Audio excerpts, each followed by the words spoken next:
Hello, hello, hello. Can you guys hear me?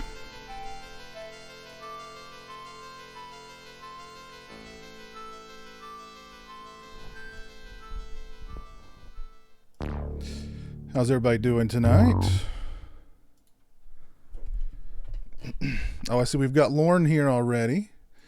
Hornerd13, what's up? How you doing over on Twitch, man? Probably start the movie, probably give it about, 20 minutes or so.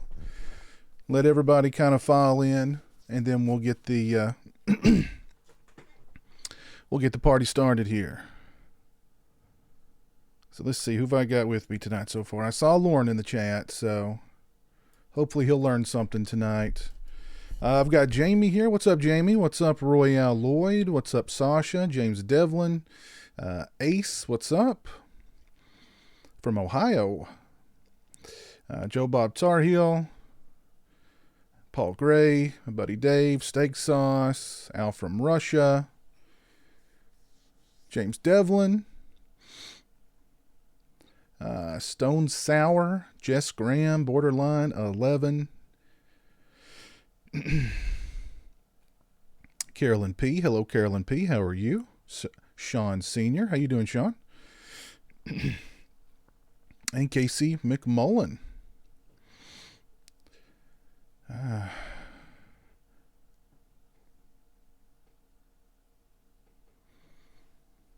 How's everybody out there doing tonight? Hope you guys are staying safe, staying healthy. James, you're in NOLA. Cool. Very cool. Are you guys ready for some Friday the 13th, A New Beginning? I've got the Roy shirt on. I've got Roy on the TV. I've got the mask right there. I'm all roid. I'm roided to the gills.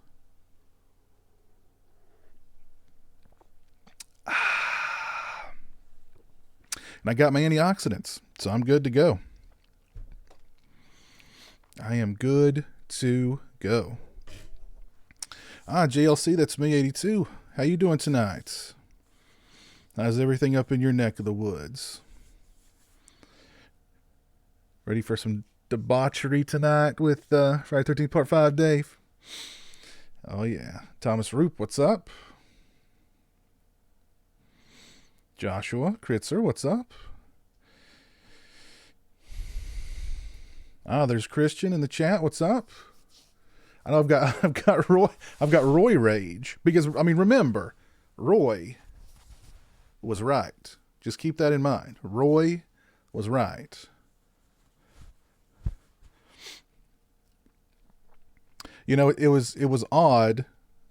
I was standing in front of my closet looking through all these different Friday the 13th Part 5 shirts, and I'm going, which Friday the 13th Part 5 shirt am I going to wear to this thing? So that was my pre-stream conundrum. I've got too many Friday the 13th A New Beginning shirts in the closet. But you can never really have enough Friday the 13th Part 5 shirts.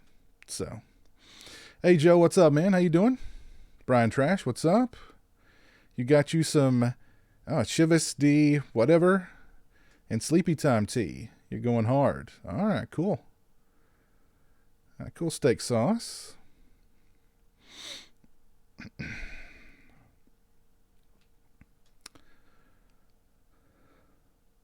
We're going to be getting our hands dirty here momentarily, Gabe. I can tell you that. My buddy Jan Man's in the chat. Nico, what's up, Nico? How you doing, buddy? That's right. Roy was right. Lorne was wrong. Absolutely. Hornerd13, you love this film, but I don't think I'll ever like the twist at the end. I kind of like the idea, but I just think you should have been in the film a little more. I think Roy should have been in the film a little more. Super Bowl self-abuse. Hello, how you doing? PlayStation 9, what's up? Jason Neal, what's up? How's it going? So how'd you guys spend your Sunday?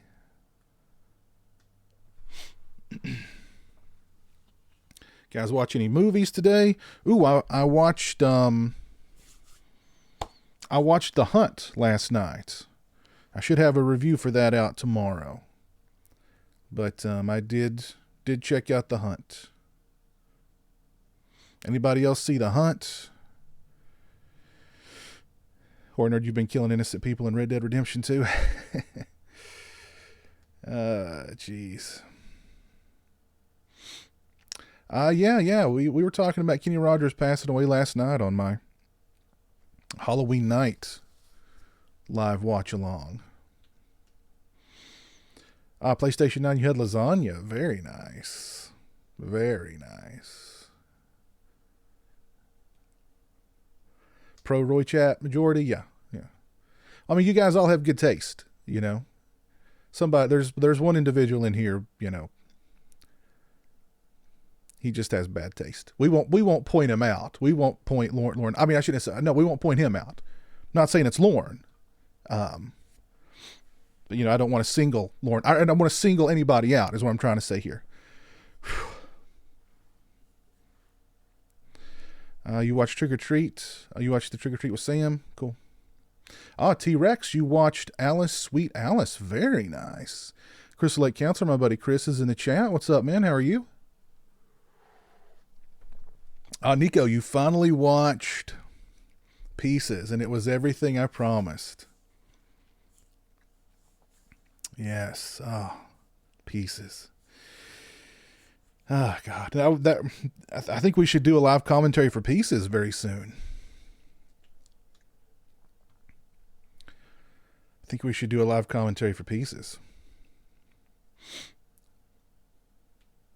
Jamie, you saw Friday the 13th Part 5 in the theater when you were 12? Awesome. Hey, Chad, what's up? Bet nothing is going back to normal till July or after that. I don't know. Lorne. Lorne is his name.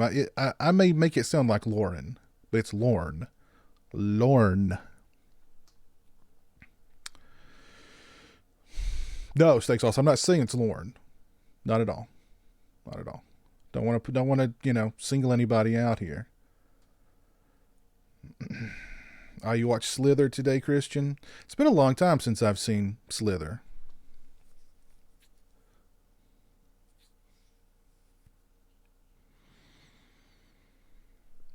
Yes, I don't think, Jason doesn't use an axe in part 2. I think they just needed, you know, the axe looked better than like a pitchfork, I think. No, Lauren, stick around. Come on. We're not going to abuse you much. So, you know, you can, you know, you're free to have your own opinion, you know, even if it's wrong, you know. We'll respect your opinion. Not really, but, you know, we'll respect your right to have your own opinion. So.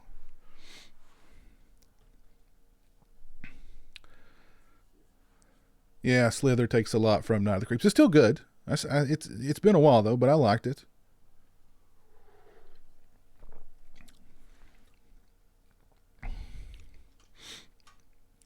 Jaws the Revenge and Silent Rage. You're going to watch The Meg tonight? Oh, cool. That's cool.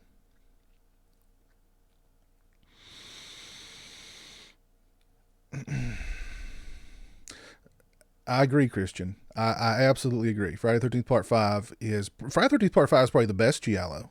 That should be, when people talk about Giallo movies, forget about Argento or, you know what I mean, Mario Bava. I mean, come on. Steinman, A New Beginning. Okay.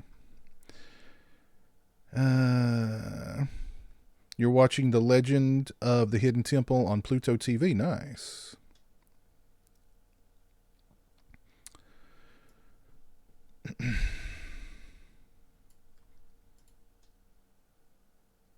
I've not seen the Furies. I've not seen the Furies. Nope.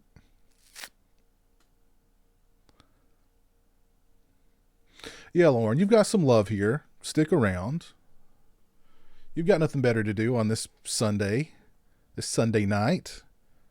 I don't know about you guys, but We had like some really great weather here in Kentucky for like a week straight. And then last night it dipped back down to the 30s and it's been just like cold and rainy and nasty here all day.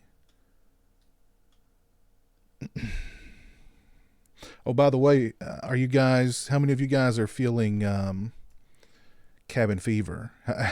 How many days have you guys self quarantined? Put it that way. Stone Sour will be starting here momentarily. Keep your bitches on. I want to see The Hunt. One of my favorite human hunting movies is Surviving the Game. Oh, yeah, yeah. It's been a while since I've seen Surviving the Game, but I like Surviving the Game. Does the actor that plays Roy? No, no, no. Tom Morga played Jason in part 5.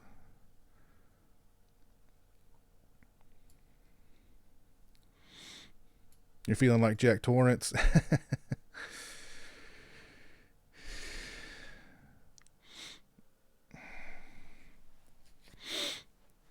Yeah, I'm gonna have to go out tomorrow because my daggone cats are running out of cat food and litter. So I'm going to have to make a run out somewhere tomorrow um, to pick up some cat food and some litter. So,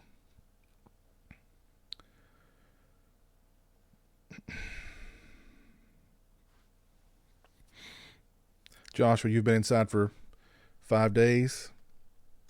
Oh, Jamie, you've been in the house for 3 weeks without leaving. My goodness. You must be dealing with some serious cabin fever at this point, I would think. Can you give us a 5 minute notice so that way I can switch discs? Sure. What are you watching right now, nerd?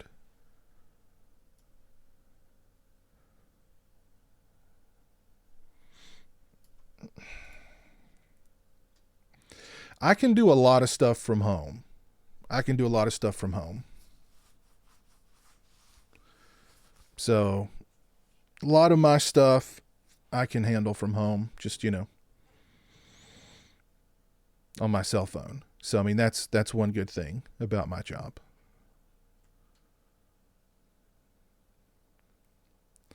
Oh my God, yes. Let me get that the Troll 2 live commentary with Corbin Burnson. We're not going to be watching The Dentist. We're going to be watching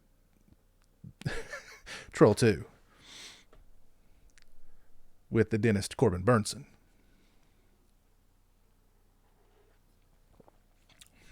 Jason, you're on day 6, but you've made a couple of trips.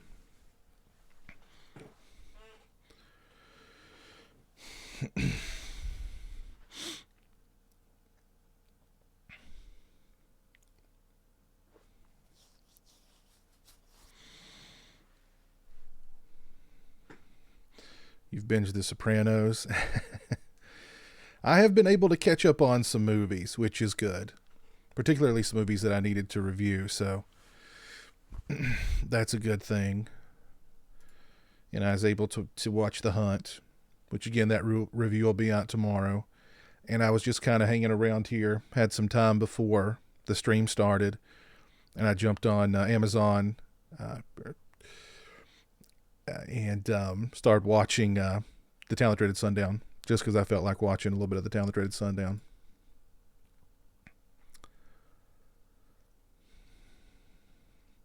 Your job is out likely for several months, getting weirder and scarier out there. Mm.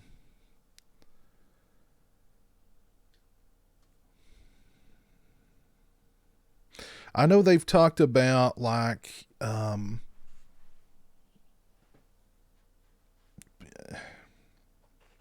postponing certain payments, mortgage payments and rent and car payments and stuff like that until things get back to normal. Does anybody know if that's actually like for real or what's going on there?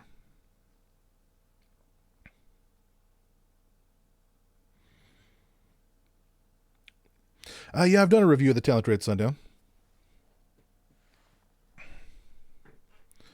Yeah, I reviewed the movie, and I'm pretty sure I reviewed the movie and the Blu-ray when it came out.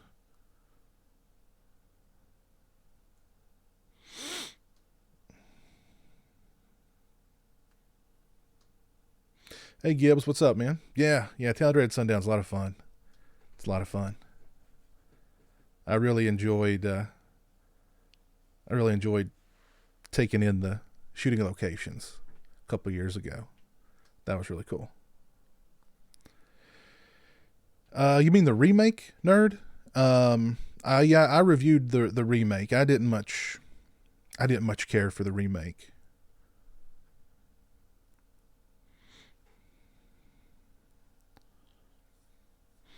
You've had none of your bill companies offer nothing. I You made your mortgage payment late and they didn't charge any fees. Well, I mean that's good. From my understanding, they were talking about like wanting to suspend certain payments and until things got a little bit better, which would be great, especially if you're somebody who works an hourly job or you're paid hourly and you're out of work. I mean, you're just screwed.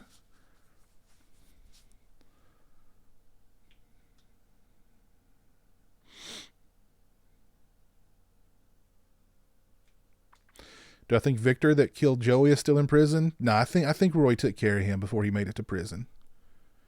I think Roy took care of him. Oh well, you're right, nerd. It is kind of sequelish. You're right. Yeah, it really is more of a sequel than a remake. That's one of the smart things about that movie was that it kind of acknowledged the first movie and the real events and so on and so forth. But other than that, I didn't much care for it. My car payment is due tomorrow, and I don't know if I should make it just yet. Maybe give your loan holder a call and see if they won't work with you a little bit. I don't know.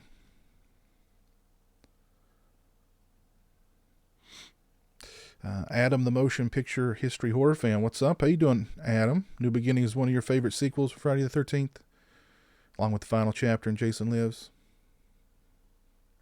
Yeah, Steinman was supposed to direct Last House on the Left 2 for the New York guys who backed Friday the 13th. But that never happened. Some kind of rights issue, if I recall correctly, is why that didn't happen. And he was supposed to direct some movie for, what's his name over at Full Moon? Band. And that never happened either. So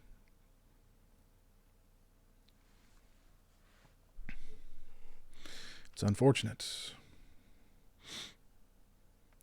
March 27th, make sure you go to Second Sight's website and pre-order the 4K Dawn of the Dead box set. It's going to be the most comprehensive release ever.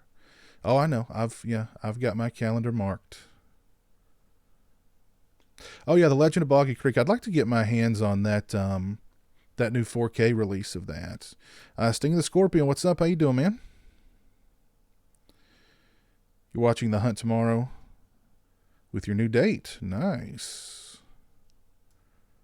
It's, it can work as a date movie. Sure. What were the grocery stores like last time I went? They were pretty barren. It was surprising because I'd called in an order to just do pickup at my local Kroger, and everything that I'd ordered, it came out to like a total of like $160. But then when I got there to pick it up, the guy handed me the receipt and a sheet of paper, and the sheet of paper was everything that they didn't have. So my final total had gone down from $160 to like $90. That's how much stuff they did not have. And I'm talking about just simple stuff. You know what I mean? Not bread and milk or toilet paper or anything like that, but stuff like sandwich meat and, of course, bread and like even a freaking Chef Boyardee ravioli. They didn't even have that. So, I mean, it was pretty wiped out. I went to a Dollar General store, and they had some stuff that Kroger did not have, but did not have any white bread. And then where else I went to Walmart, and Walmart surprisingly had quite a bit of stuff. No white bread, but they had plenty of other bread. Just no white bread. Um,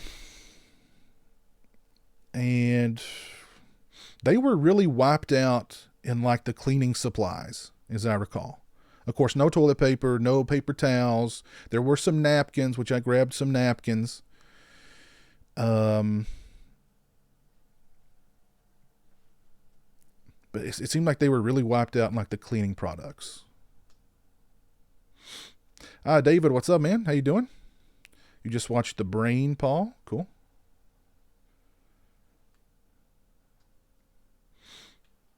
The South Korean flick by Shen. I might pop in Sick and Six tonight after our commentary here. Hey, Nocturnal 91, how you doing? Hope you're doing well. All right, guys, I'm going to give you the 5-minute warning. We're going to get things started here in about 5 minutes with the Friday the 13th, A New Beginning live commentary. So if you are interested in watching at home, go ahead and get your copy of the film queued up. We've got 64 people or 65 people now watching on YouTube. If you guys could do me a favor and drop a like on the stream, I would certainly appreciate it. And we have got 6 people watching on Twitch. So thank you guys for tuning in on Twitch. So we'll get the party started here with Friday the 13th Part 5 here in about 5 minutes. It's the 5-minute warning. I'm going to take a quick break before we get things started. I'm going to grab a refill, and I will be right back momentarily, so hang tight.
Oh, sorry about that.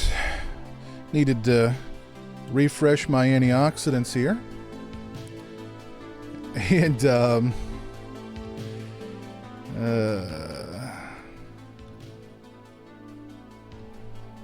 and without fail, seems like whenever I start a stream, I don't know what it is, but like my nose starts to run. I don't know what it is. It's like my sinus medication just dies as soon as I start streaming. It's weird. I don't get it.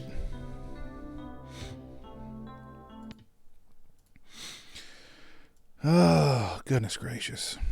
You watched Renegades and Gotcha today. Oh, cool. Sting of the Scorpion. No one wants whole wheat bread. Let me tell you what, I've actually been making sandwiches with like Hawaiian bread rolls, and they're very good. And I did manage to grab some tortillas because I love tortillas. So I made me and Jeremy ham and cheese tortilla sandwiches today for a snack, and rolled them up like a burrito. And I was like, Jeremy, try it. It's a burrito. It's a ham and cheese burrito. He kind of looked at me and he was like, He took a bite and he went,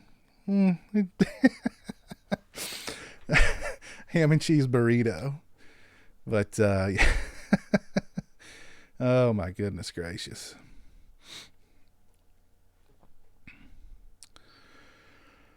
Oh goodness. It says everybody about ready to get the party started here. I think I missed either a follower or a subscriber a minute ago. If I did, I apologize. I heard the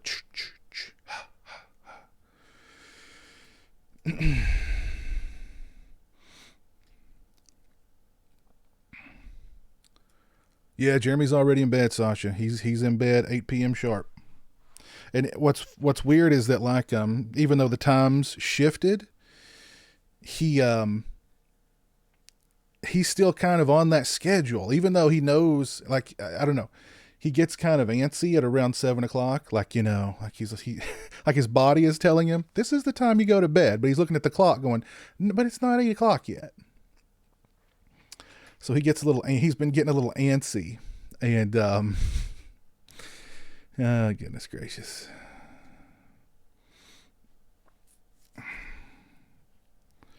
Did I ever see the Argento produced wax mask? No, I did not. No, I did not. Oh, thank you for following Starscream 915. I appreciate that.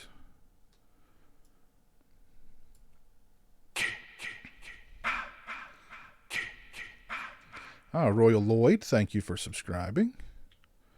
Much appreciated. Piz, when the Friday 5 poster was made, did the producer want to use the mask but change to the original last minute? I have no idea, man. I don't know what was up with that Cooper style hockey mask, which I could reach over and grab mine, but it's hidden. It's back in behind a bunch of stuff. I don't know what they were thinking with that Cooper style hockey mask on the VHS release. I don't get it, but you know, hey. Yeah, Brian, I actually got mine out too. This is the first time I've had this one out in a while. And I got to tell you, it was getting the part 5 and part 6 disc out of the little booklet, or well, it's not little, out of this thing was hard. The disc was wedged down in there. But every time I take this off the shelf and I open it, I'm always greeted with an image that just always reminds me of Friday the 13th. When I think of Friday the 13th, I think of this image. Willa Ford. Gabe, thank you for the $4.99 super chat, my friend. Much appreciated, sir. Thank you. But yes, whenever I think of Friday the 13th, I always think of Willa Ford. So. Oh, thank you, horror fan. Yeah, you can actually pick up this shirt in my TeePublic store for $13 right now. It's on sale. So that lets everybody know that Roy was right.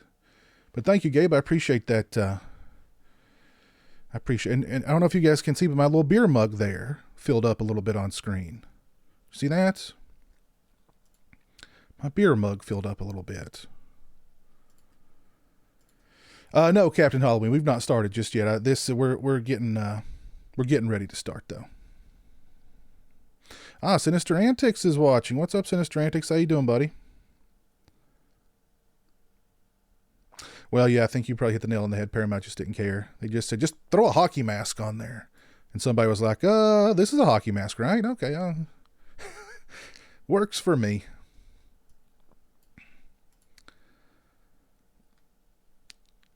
Will LaFord want to be bad? I don't mind her in the movie. I don't mind her at all in the movie. The remake did get one thing right. They were thinking, Marcus Nispel was thinking he was on Danny Steinman's, you know. He was thinking Danny Steinman thoughts.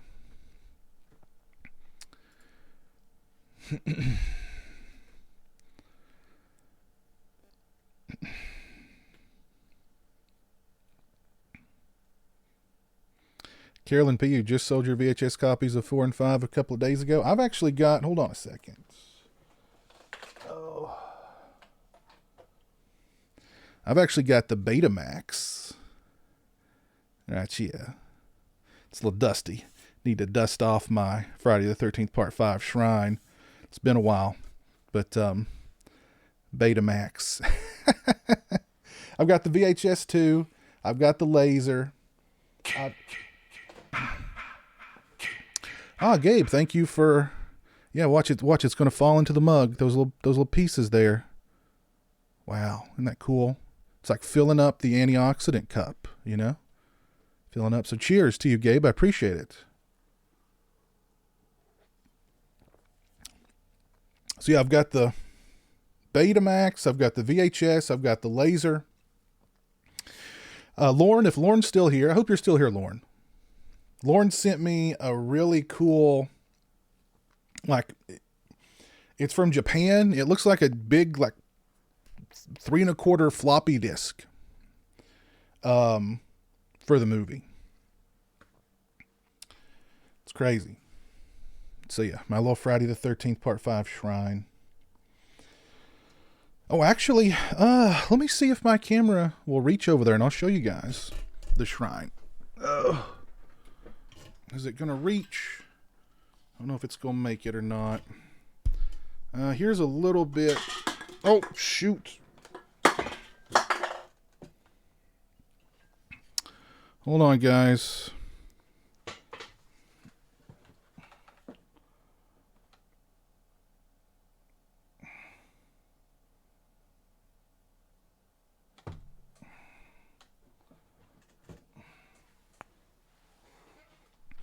Give me a minute, guys. Sorry.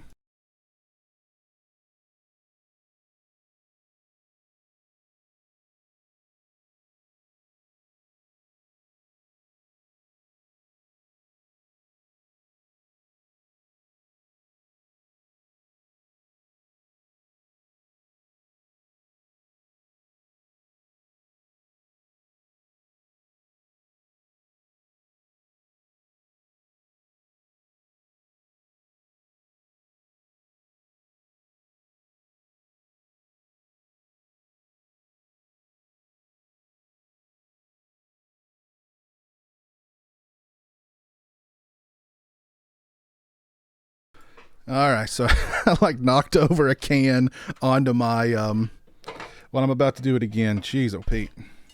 So yeah, there's kind of part of my Friday the 13th Part 5 shrine.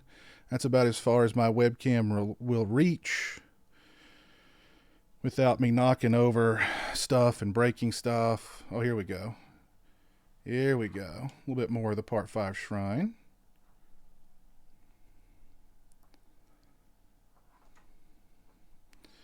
So you got some cool stuff over there.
Oh, sorry about that.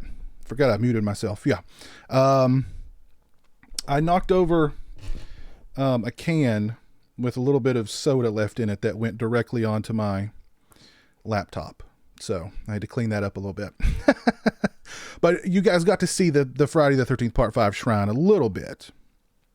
It kind of, I managed to swing the camera around there so you guys got to see a little bit of the Friday the 13th Part 5 shrine. But yeah, I got too much crap on my desk. So if I move something, something else falls over. And then if that falls over, it falls over onto something else. And it's a domino effect of bad. So, all right, you guys can hear me now, right?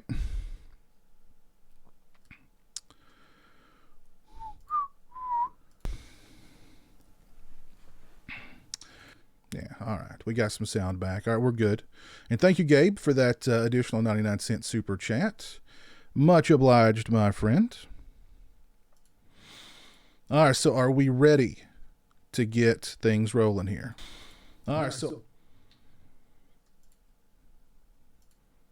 with Friday the 13th, Part 5, a new beginning.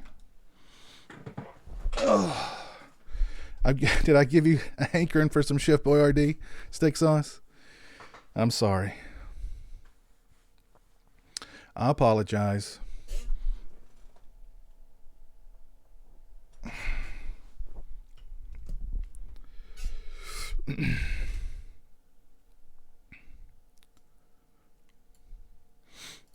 Lauren, we're being nice to you.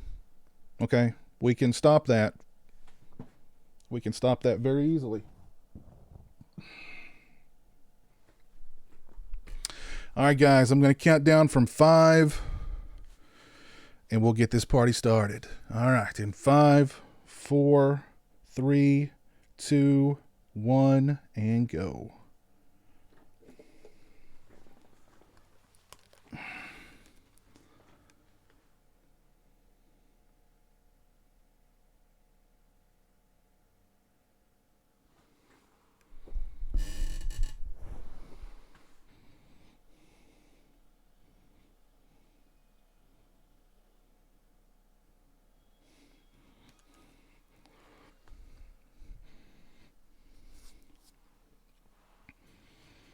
All right, Dave, take care, man. Have a good one.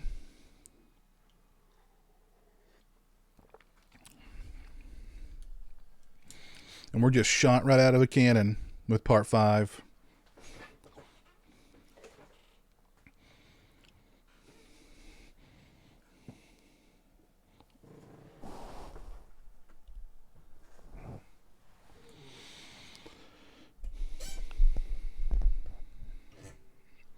No, don't have a Laserdisc player.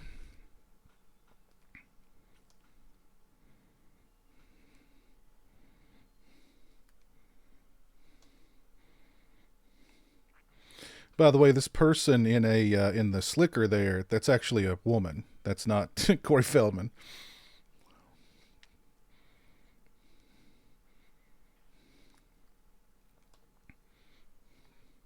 And like all of this stuff that was shot with Corey Feldman was actually shot in like Feldman's backyard, I believe.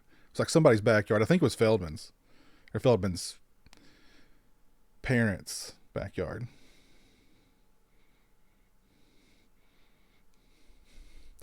Soon as the film starts, Piz got a smile on his face. Absolutely, yes. Yes.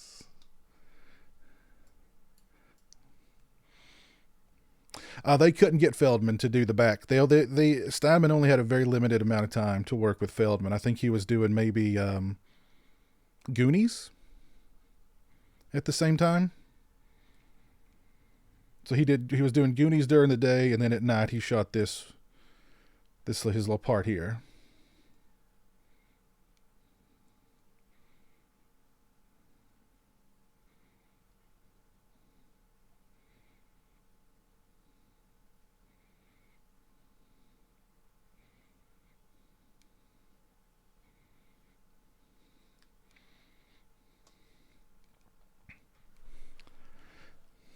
I just love these guys' enthusiasm for like, you know,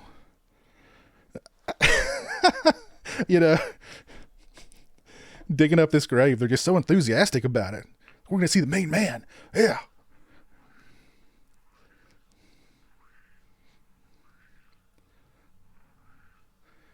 Piers has this the South Park smile face.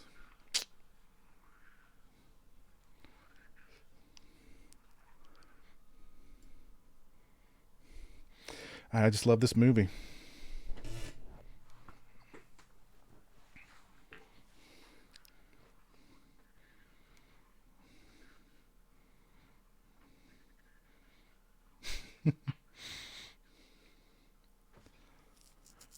Poor Jason. They didn't even bury him deep, you know?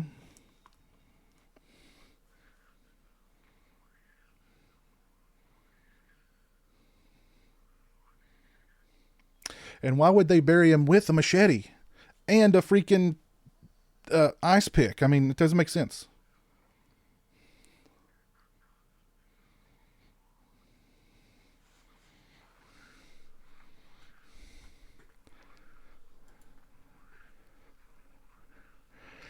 I like this mask here. I need to either try to paint one of these or buy one.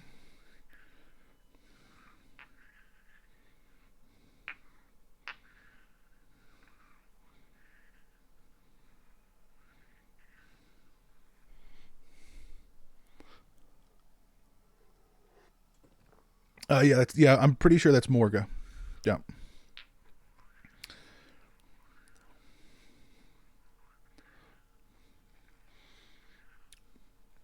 I could be wrong, but I think Morga did Jason for all of the whole thing. Those were his prized possessions. I understand the machete, but the ice pick, hey, I mean, whatever, Maybe it was in Jason's will. When I die, bury me with my machete and an ice pick.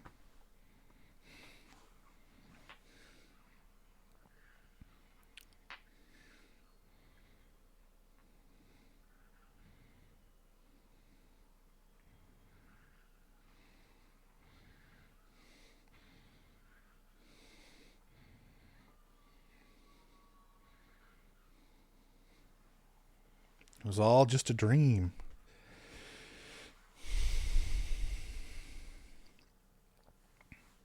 I think when people think of Tommy Jarvis, they usually either think of course, Feldman or Tom Matthews. But I think John Shepard was a really good Tommy Jarvis.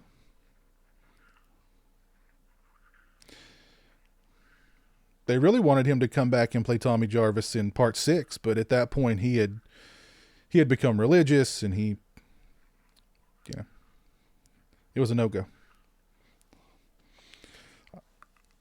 I love this opening here too.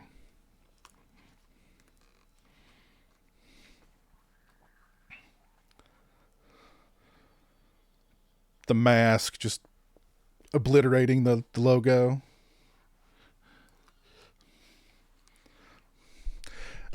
And also notice that we as the audience put the mask on.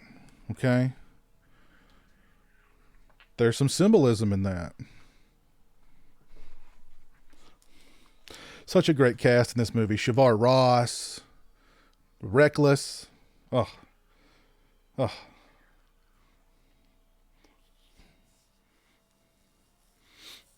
Carol Locatel, for God's sake. Ethel. Oh.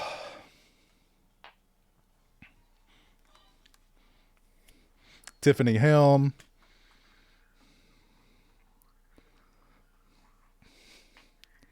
Of course, the great Corey Feldman.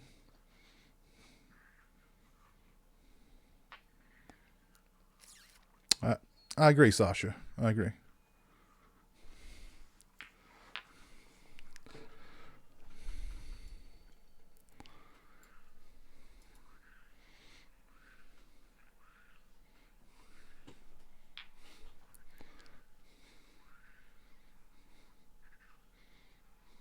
Oh, I've also got the vinyl soundtrack for Part 5, which sounds really great on vinyl.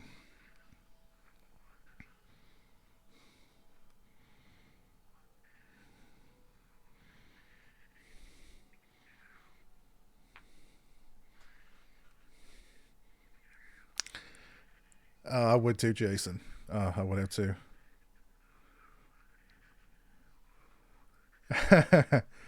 That's awesome, Jamie.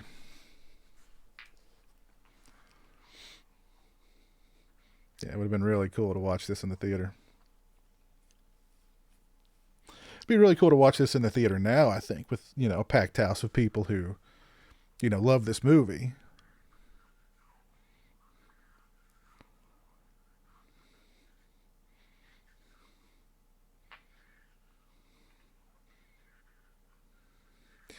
Where did Roy get the hood? He bought it from the Devil's Latex, of course.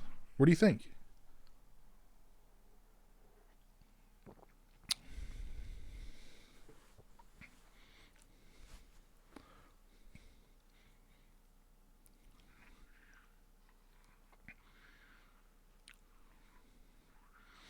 Yeah, I agree, Jess. Yeah, it was cool to have Feldman come over for this one, kind of, you know, bridge the two.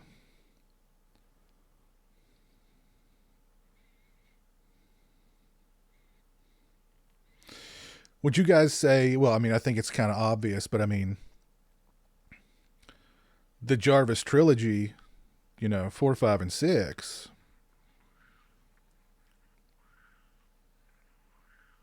it's kind of surprising they didn't try to carry over characters from like 7 to 8 and so on, too. They definitely didn't have a character as strong in part 7 as they did with, Jarvis, but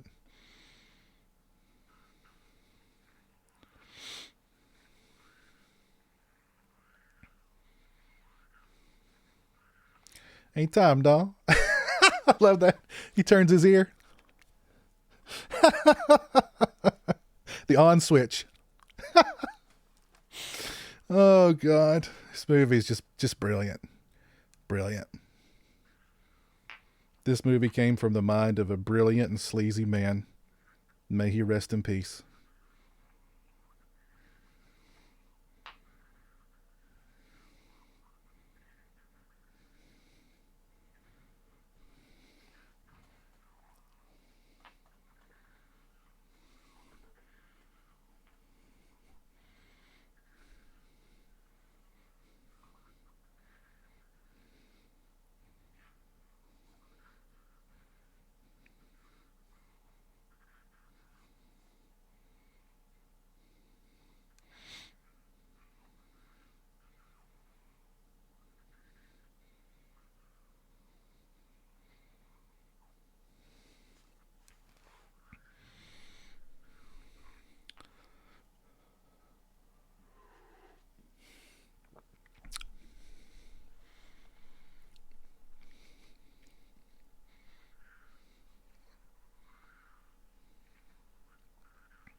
Yeah, Horror Nerd. The MPA was very hard on this movie. They cut pretty much every kill in the movie. Got just obliterated by the MPAA.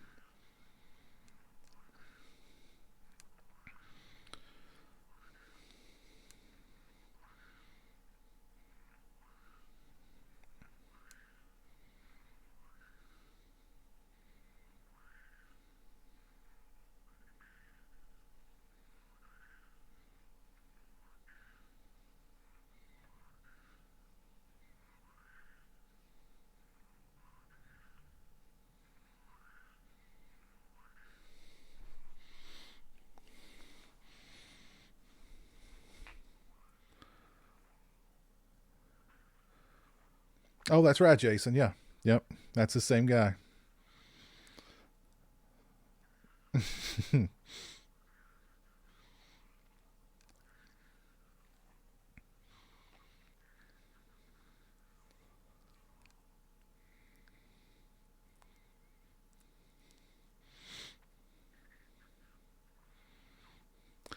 Yeah, I heard about that, Lauren, but who cares about Harvey Weinstein?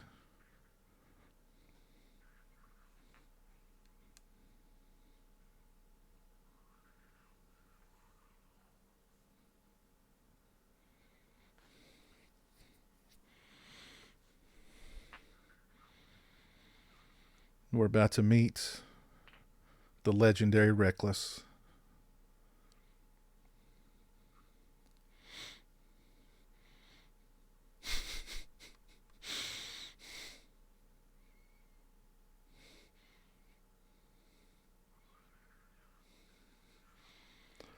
You scared of spiders? Rubber spiders? You scared of rubber spiders on strings?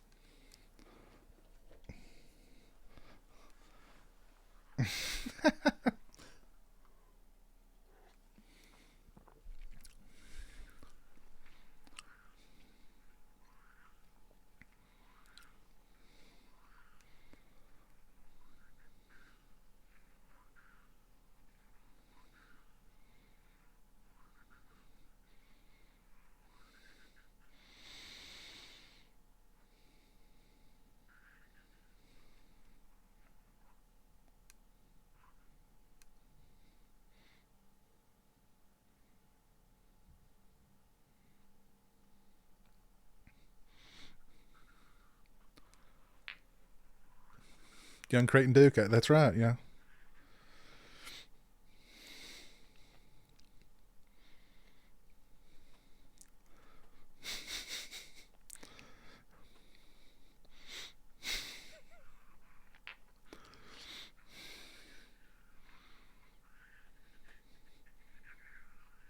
Solid.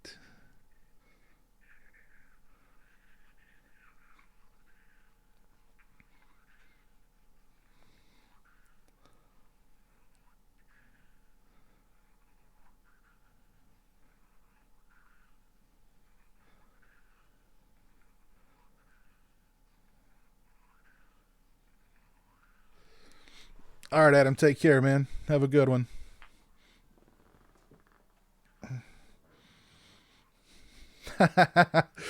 I'm sure Pam got a taste of the Duke. That's for sure.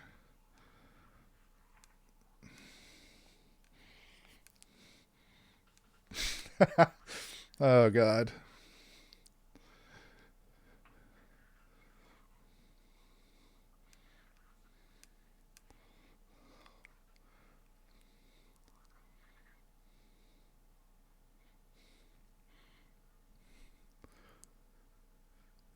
Hey Brock, what's up, man? Oh yeah, Phantom. We got some Ethel and Junior happening here in a minute.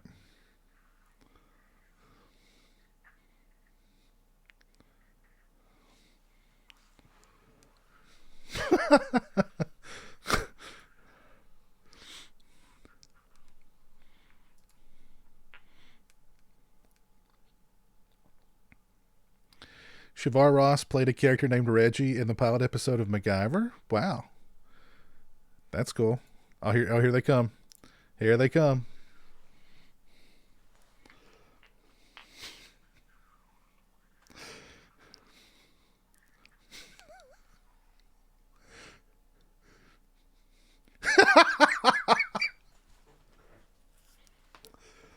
Oh,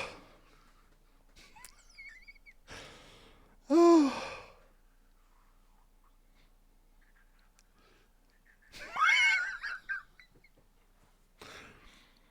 oh.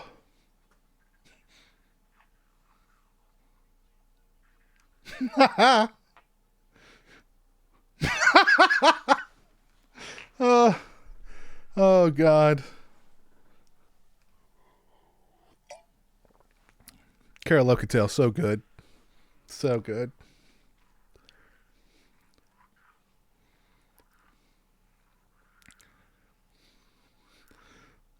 I got a bomb on me.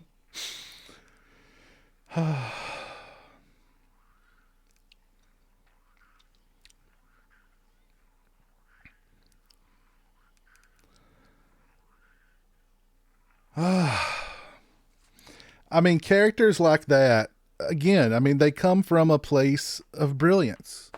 You know, those characters, that dialogue comes from a place of brilliance.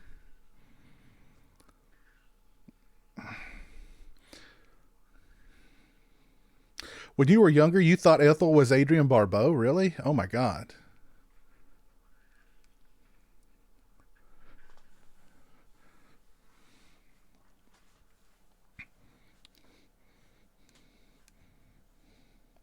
Why did Roy have a newspaper clip with Jay? Well, I mean, he was a fan of Jason's work, clearly.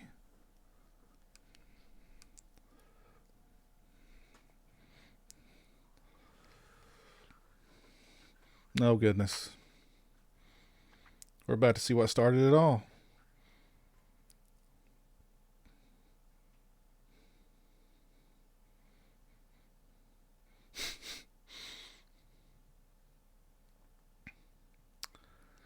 I mean, why would they give Vic an axe? Maybe he was the only one that was good at chopping wood. I don't know.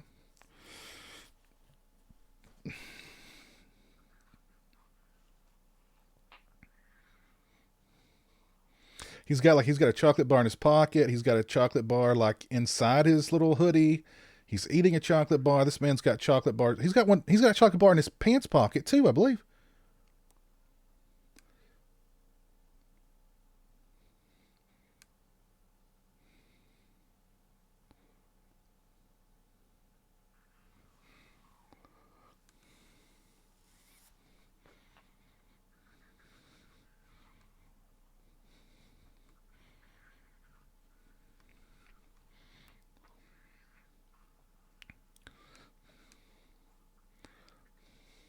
You know what's funny about this movie is they cut every single kill down to nubs, but the MPAA was totally fine with all the nudity in this movie. Completely fine with the nudity.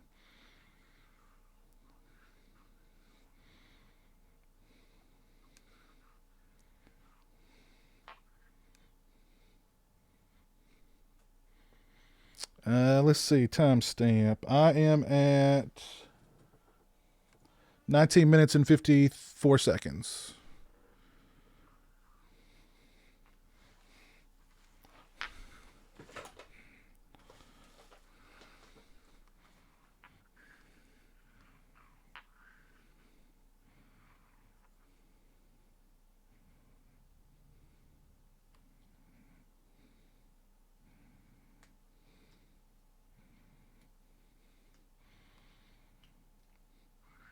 Oh, poor Joey being an off and an all.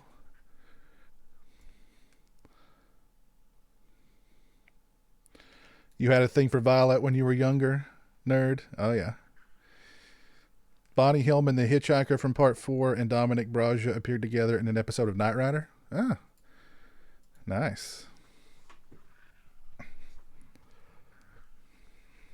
Oh, yeah, Juliet Cummings, yes, yes. Another stroke of brilliance on Danny Steinman's part, the casting of this film. I mean, you know, those are good antioxidants.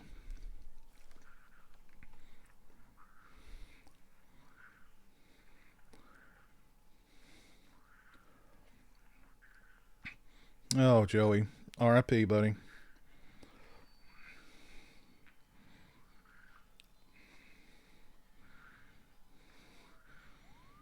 It was all over a chocolate bar. Just a chocolate bar, you know. Vic had no business killing Joey like that. None.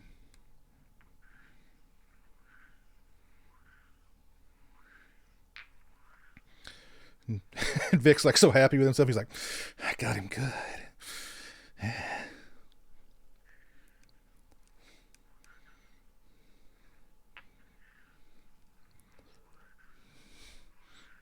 Wood chopping is a way of life.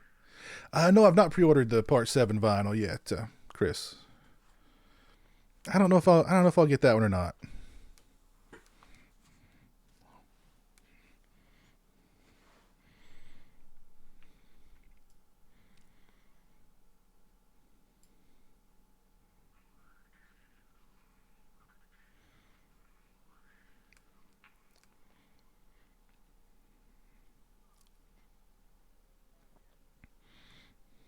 Here we go. There's Roy. Oh goodness.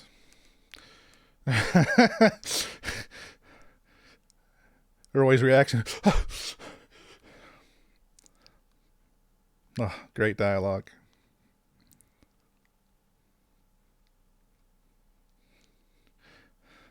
Get your hands dirty.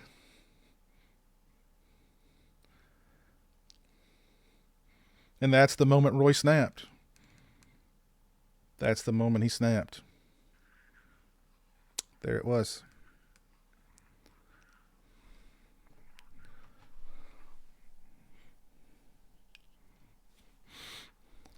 Oh my god! Now we got these. We got the two greaser guys. Sinister Antics. Most have been the European branch of MPAA that demanded edits on this film. No violence and A-OK with nudity.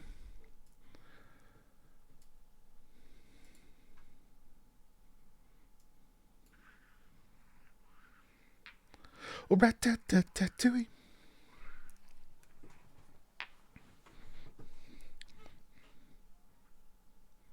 Like, what were they, what do you guys think these two were out doing? Like, where were they going? What were, you know?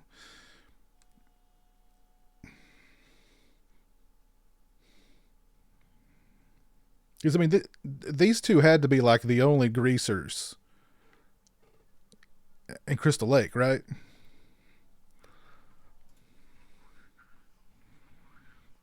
Our PlayStation 9. Have a good one, buddy.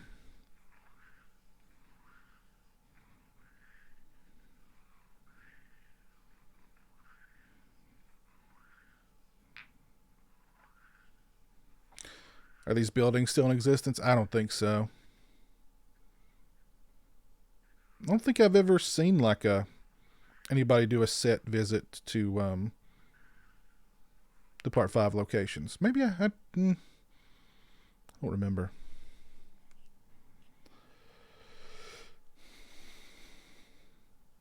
So I'm pretty sure this one was probably shot in. Oh, does anybody know where this one was shot? I'm gonna guess it was probably shot out in California. Think they were out buying drugs? The Blue Oyster Bar. Oh gosh, the Oyster Bar. Yeah. Yeah, I talked to B Junior just the other day, Jason. Just messaged back and forth on Facebook a little bit. He's doing good, but his dad's not in great health, so.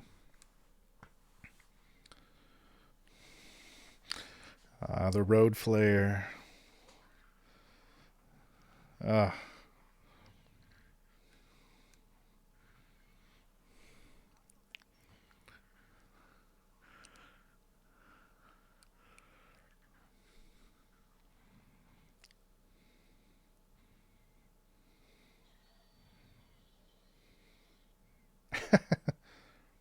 Oh, bat that tooey.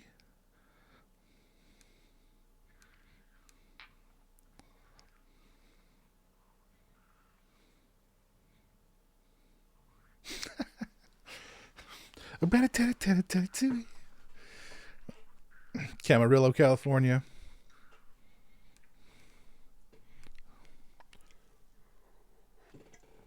Someday I'll make it to California. I want to see the houses from Halloween, the Myers house, and of course the Nancy's house from Nightmare on Elm Street.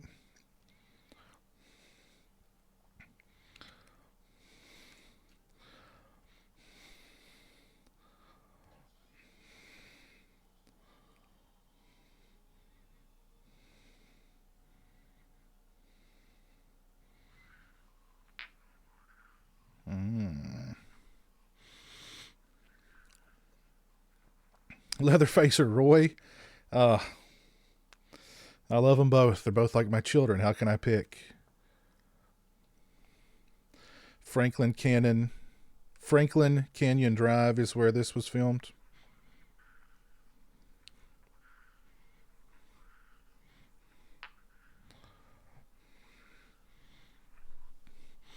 Yeah, the Thompson house.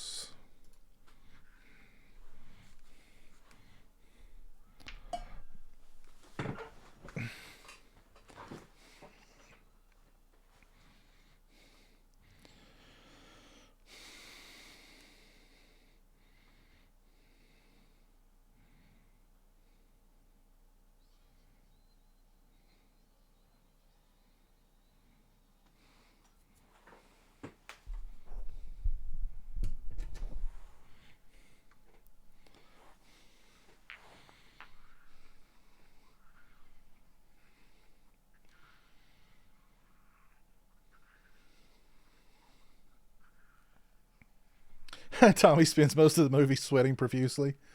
It's those meds he's on. Make him sweat.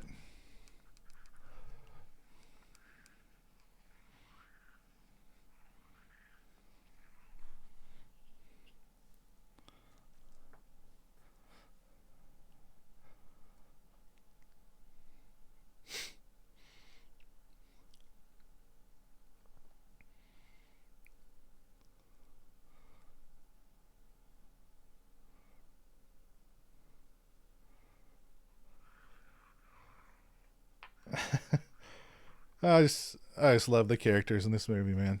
Just such colorful, memorable characters. Even Grandpa there. Hey, Mr. Fusion, how you doing?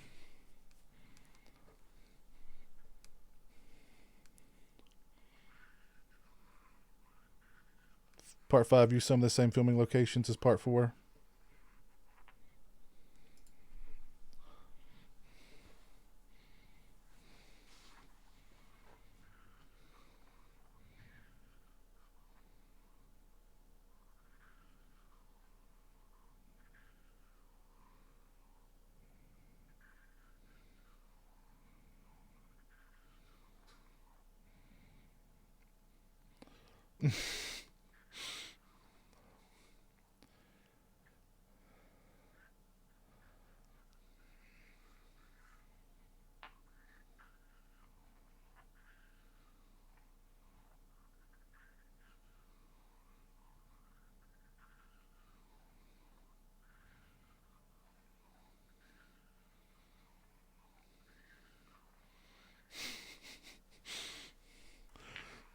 Stuttering dude. Yeah, yeah, he's got kind of that ducky haircut, doesn't he, Jason?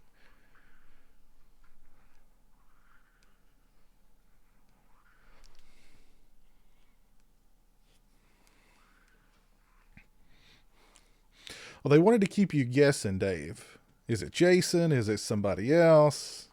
Is it Tommy? I think they really wanted you to think that Tommy was the killer for most of this movie. I'm doing good, Mr. Fusion.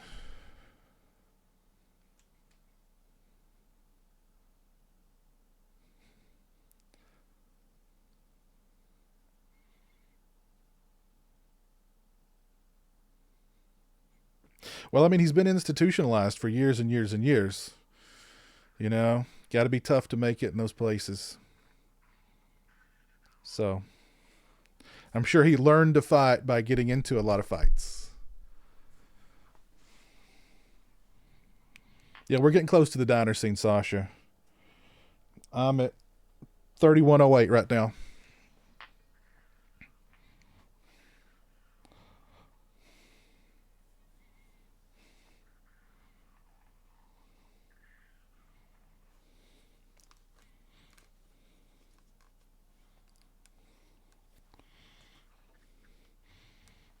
Ah, Ethel chopping up that chicken. Itty bitty pieces, my friend.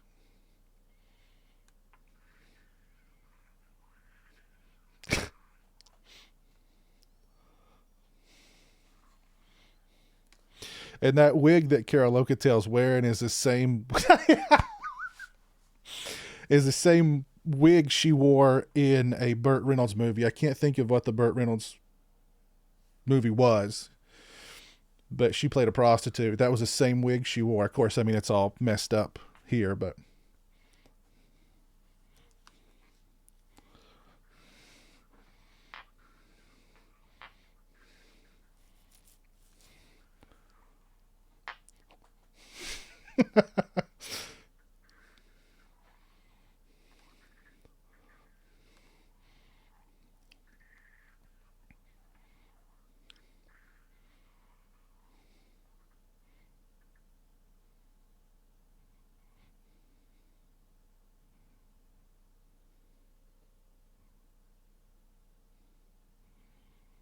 that is one effing ugly man.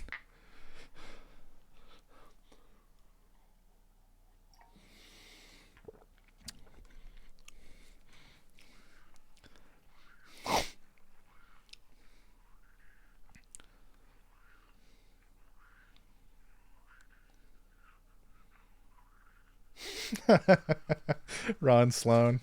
Uh,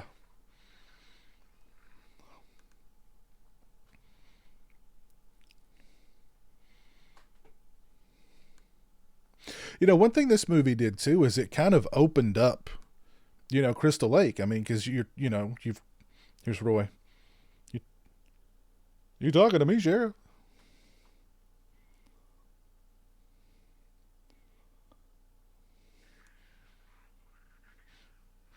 See, Roy's, he's got that smile on his face. You know, he's admiring his work. He's like, I chopped him up good.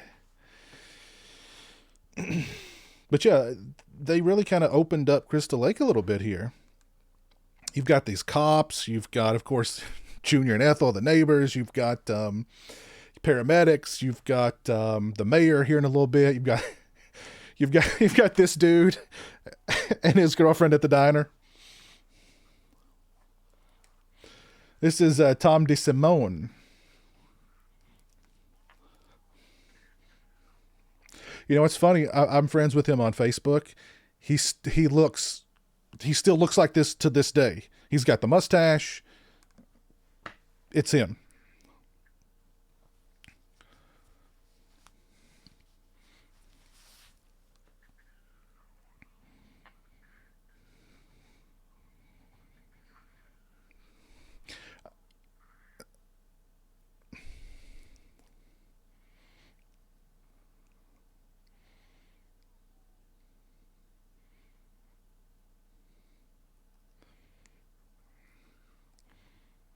So yeah, so many great red herrings. I know. Yeah, yeah. The drifter guy. Yeah. I but what's funny with the drifter guy is like, you'd think that, she'd be like, oh, hey, there's this sexy man on my doorstep. And then she's like, oh, he's that ugly man. That is one ugly man that goes there. It's showtime.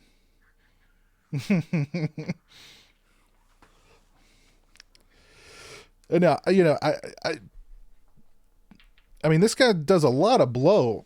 It seems like he's got like a really good amount of blow there.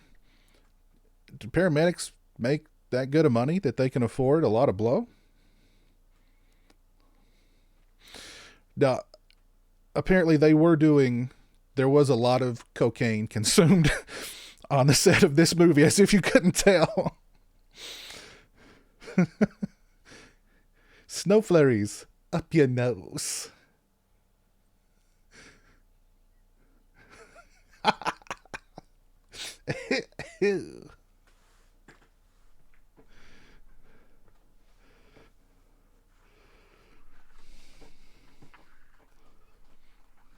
The belt kill is great. Yeah.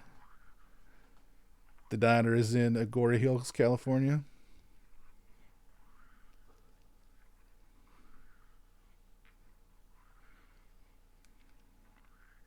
Sharky's Machine. That's right, Sting the Scorpion. It was Sharky's Machine. Yep. That was a Burt Reynolds movie that she was in. The wig. She wore the same wig in Sharky's Machine.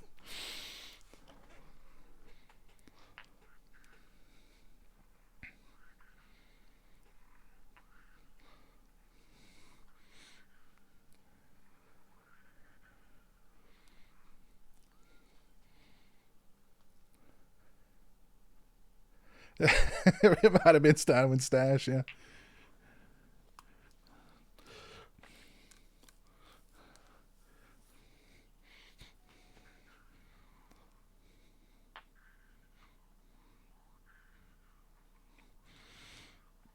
Hey, good night, James. You take care, man. Stay safe, stay healthy.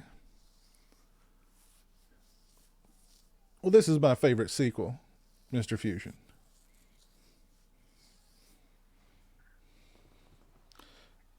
Oh,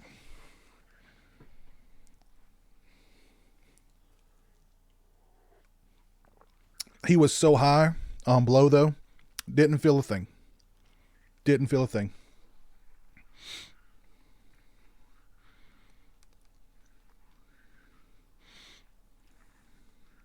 Yes, Nico. There, yeah. The blood to breasts.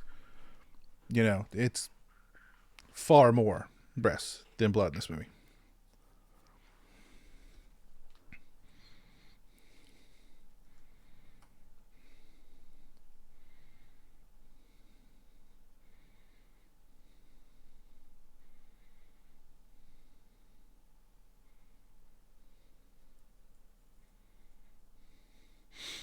I like his car too.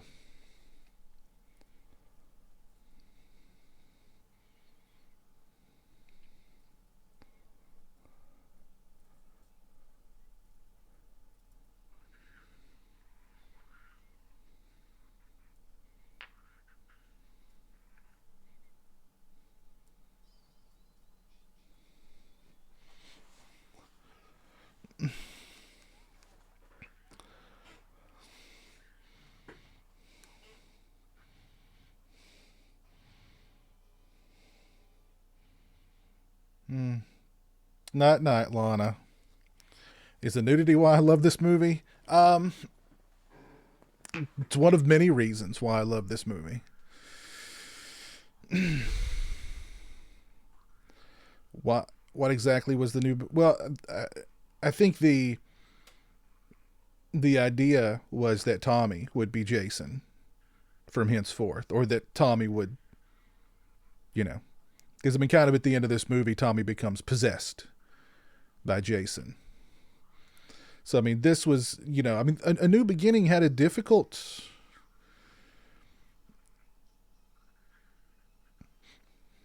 That's a cool shot.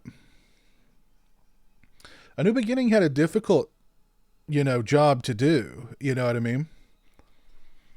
Because it was the segue between, Jason and Tommy becoming Jason. This was supposed to be the movie to tell the story of why Tommy, you know, picked up the mantle.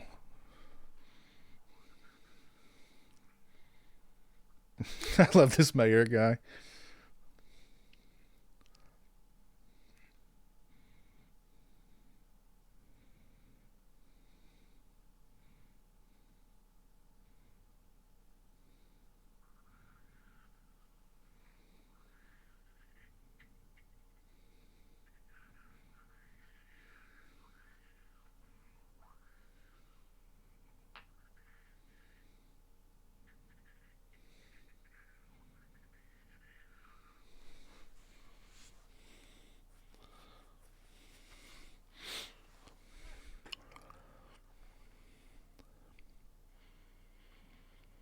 No, I didn't see the prop that Bob D. Simone recently posted on his Facebook.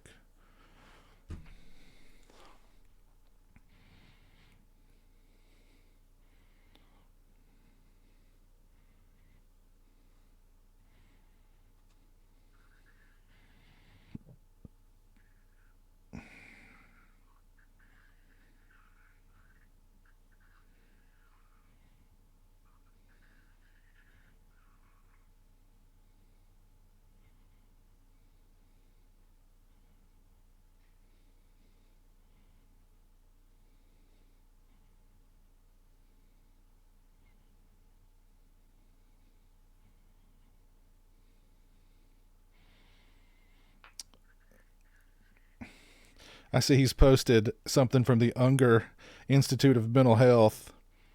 Patient suffers from extreme trauma, night terrors, and is delusional. That's funny. It's Tommy Jarvis's treatment plan. Oh my god. That's hilarious. That's hilarious. Oh my goodness, and we're about to get to Deborah Voorhees. Oh my goodness. I've told this story before, but I'll tell it again. I was watching this movie as a kid, sitting on the floor of the living room with my grandmother, and the insurance lady came by for a visit. So, my grandma just lets the insurance woman in. She sits down on the couch or wherever. I'm sitting in the floor watching this movie. And all this starts to happen with Deborah Voorhees. And of course, Deborah Voorhees in her birthday suit. And the the insurance lady said to me, she goes, "Does your mother know that you're watching this?" And I probably said something like, "Well, yeah, she rented it for me," or, "Yeah, she let me rent it," or something. I don't remember. But she was like,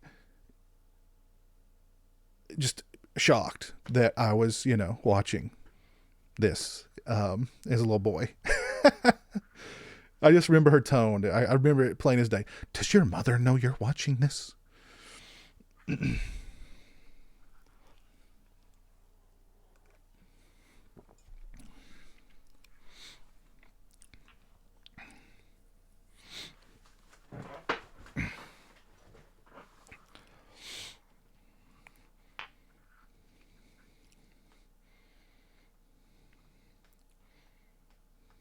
This was like day one of shooting too.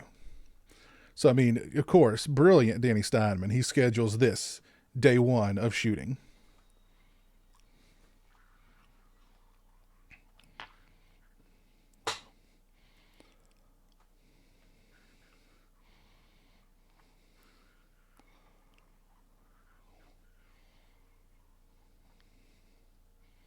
Mm, my goodness. Oh, my God. Mm, mm, mm, mm, mm. Deborah, my word.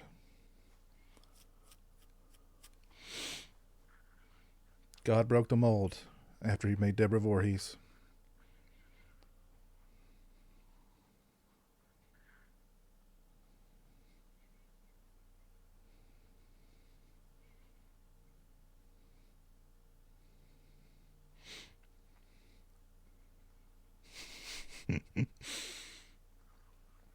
Yes, I know. Yeah, I know that Eternal Horror. Yeah.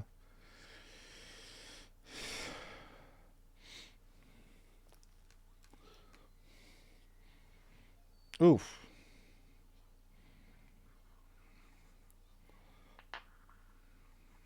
Yeah, I asked her about that when she was on my part two of my what did I call it? Friday the 13th marathon fundraiser when we were before we started part 5. Deborah Voorhees did kind of a little interview with us. And I asked her about that and she was like, "Yep." She was like, I was, removed from my teaching position because of that scene." So,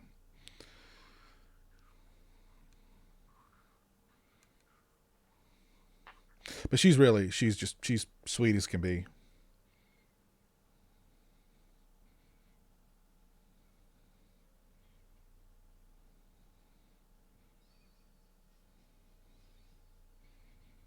She was really nice to meet too. And there's something about this kill. It's so like it's just so brutal.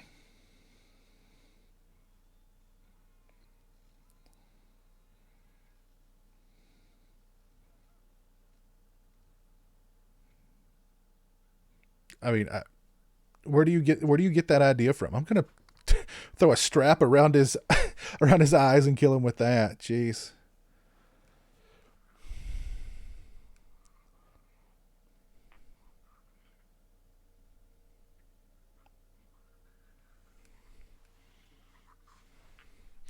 Don't go get in any trouble with Demon. We're about to get Demon.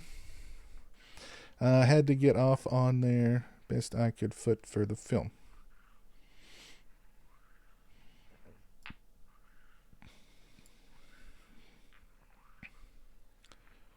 But how you doing tonight, Sinister Antics? You hanging in there?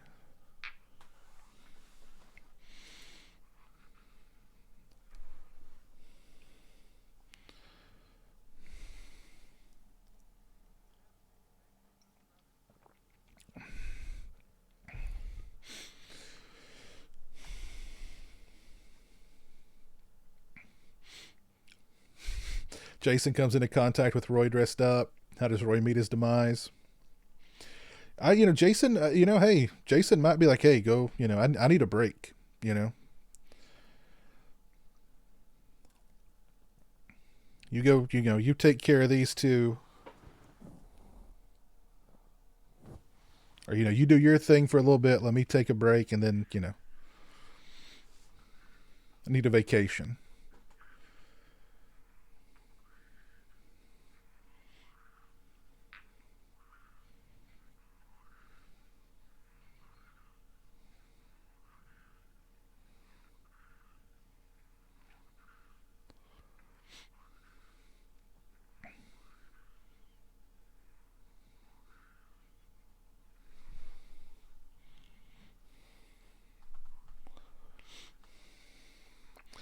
Back to me, Demon again. I mean, just such a great character.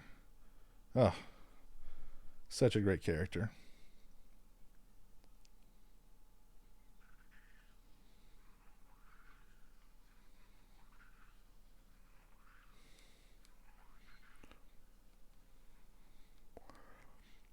Least and most favorite unmasked Jason. Oh, jeez.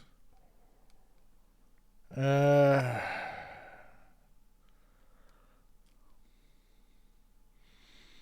that's a good question.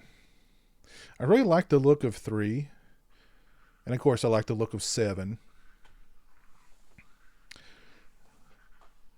The least. I don't know. Demon. Demon all decked out in leather. Got that Jerry curl going on. Oh. Have an enchilada.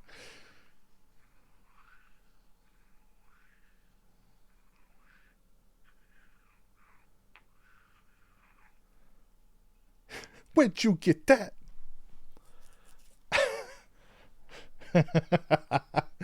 uh, the demon speaks for us all. What's up, Pam? Exactly. What's up, Pam?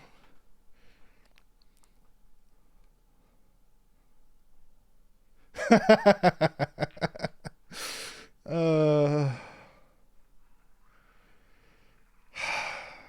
I mean, again, these characters, this dialogue, it just comes from a very brilliant place. Doing all right, Piers. Just doing what I normally do. Watching live streams while I play video games. That's cool. What video game are you playing, Sinister? They keep driving down the same road. It kind of did. It kind of looked like they did. They were just driving down the same road. It's pretty funny. Oh, Demon, of course, man. Demon, of course, Phantom.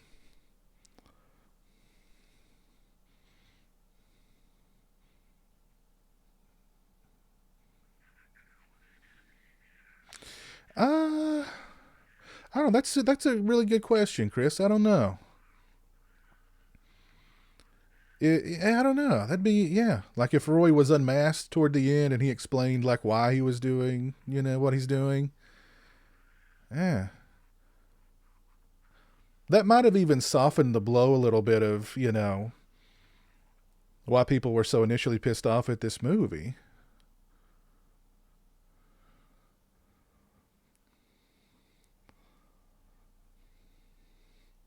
Ah.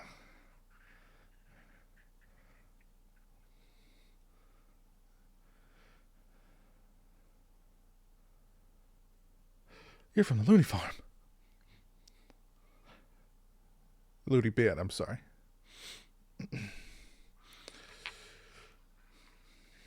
I don't think brilliant is a brilliant enough word to encapsulate the brilliance of Daniel Steinman, Lauren.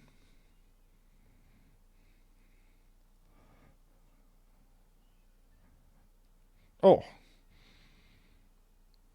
Tommy just unloading on Junior here.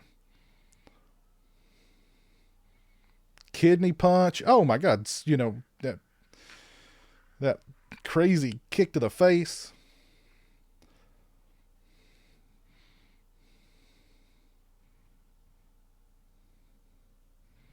And then of course, I mean, knee to the groin. Oh. Are you dumb or something? Christian, what's up, man? It is. I absolutely agree. True Giallo masterpiece.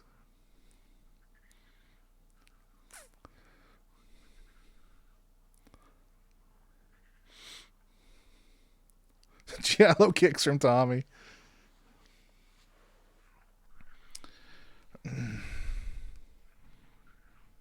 You're playing Star Wars Battlefront 2. Cool. Sup 489. Uh-oh. Those enchiladas are kicking.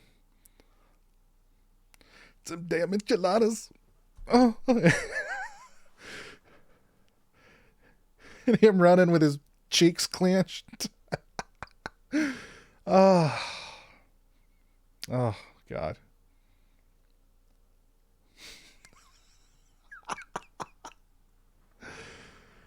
Oh.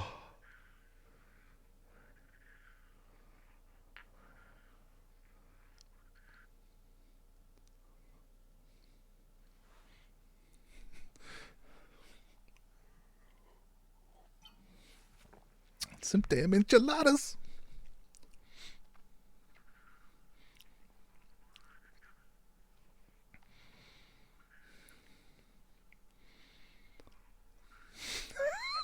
You gotta get it.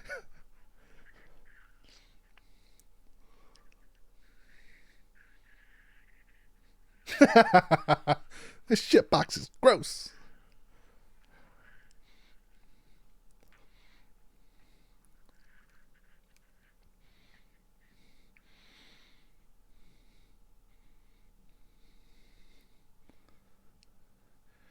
Ooh, baby. Ooh, baby.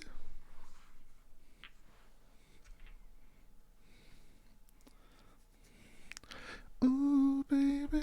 Mm-hmm.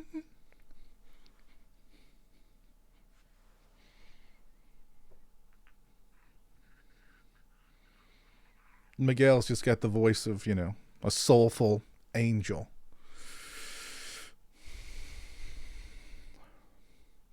I was thinking the same thing, Christian. I was thinking the exact same thing. Yeah, at least he's got toilet paper in there, yeah.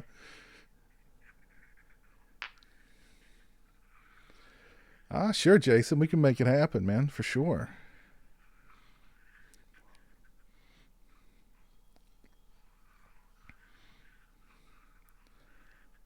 Watching me giggle and react to these scenes is delightful.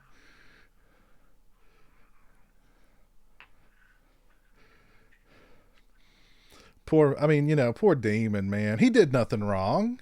You know what I mean? He didn't have anything to do with Joey's death. And, the guy's dying in the toilet. You know what I mean? Demon didn't deserve that, man.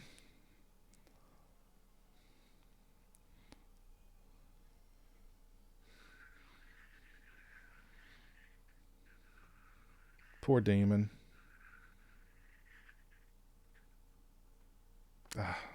Poor Demon.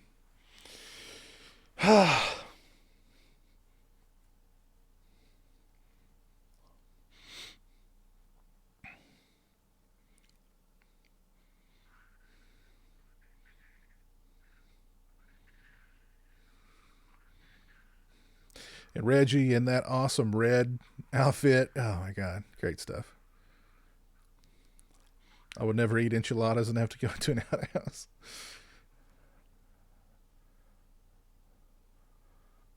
Cool, Jason. That's awesome.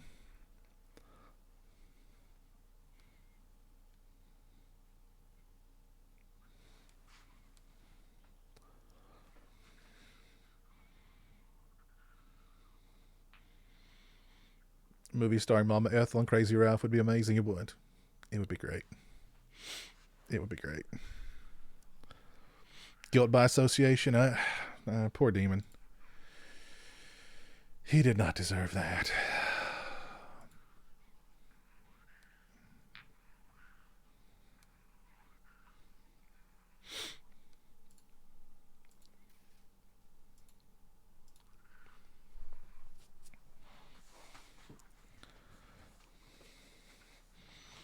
Uh, Here comes Junior's demise.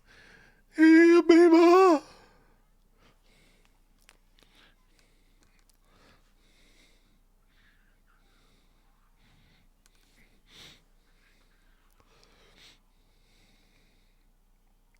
Ron Sloan still has his head.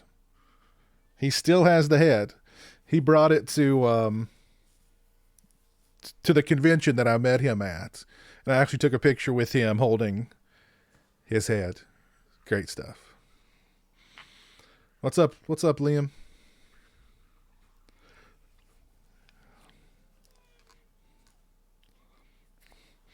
Look at that slop she's making. There's like flower petals floating around in it.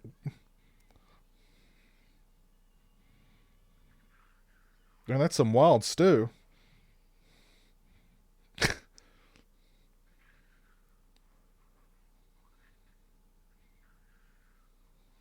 It does not. It does not look. It's like muddy. It does not look like good stew to me.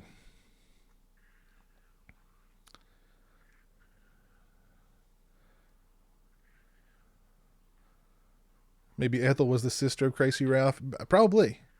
Yeah.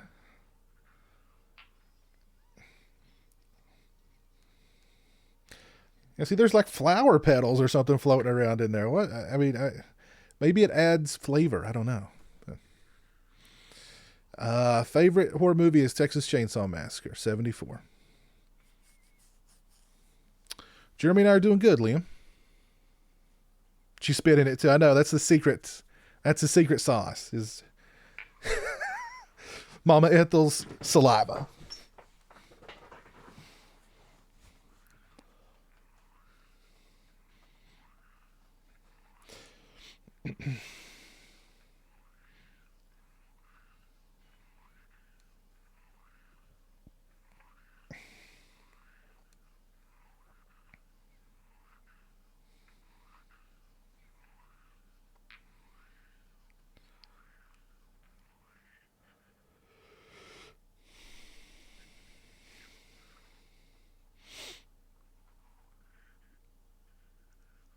Oh yeah, we'll get to that here shortly, Dave.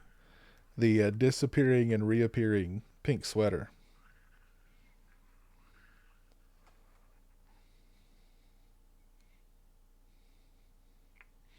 Of course, Danny wasn't paying attention to that. Danny was paying attention. Let's get that white shirt wetter, guys. Come on, more water on that white shirt. Come on,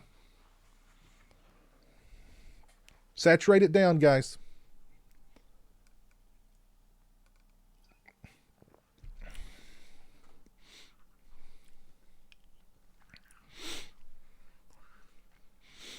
And apparently, Danny and Melanie Kinnaman did not get along very well making this movie.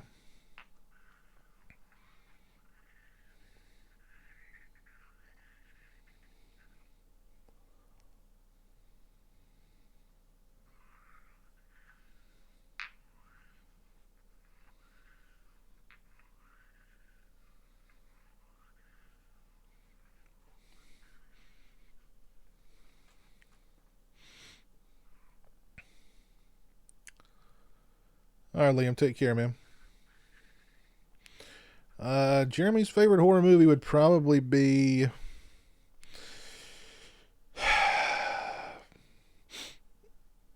mm, I would say either Nightmare on Elm Street or I don't know. He goes back and forth, and then he'll throw a curve at me sometimes too. So I don't know. I know his favorite Friday the 13th sequel is Part 8. I know his favorite Nightmare sequel is Freddy's Dead.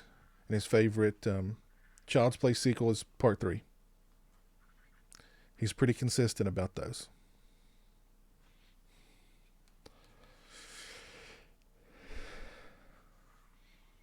Some would say Lauren is the Melanie Kinnaman of the Sausage Factory. That's funny, steak sauce. That's funny. Yeah, and the poor Ducky guy here just getting totally shut down, you know.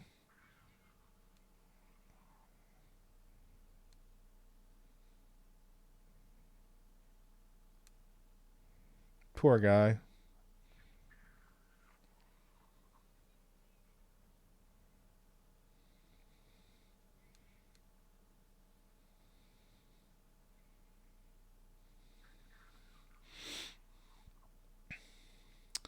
Poor guy. And of course, he's completely innocent in all this, too. uh,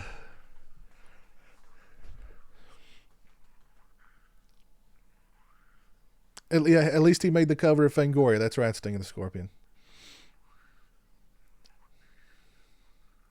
And the effect that was on the cover of Fangoria got cut out of the movie. Which is funny. They can show it on the cover of Fangoria, but not in the movie. It's funny.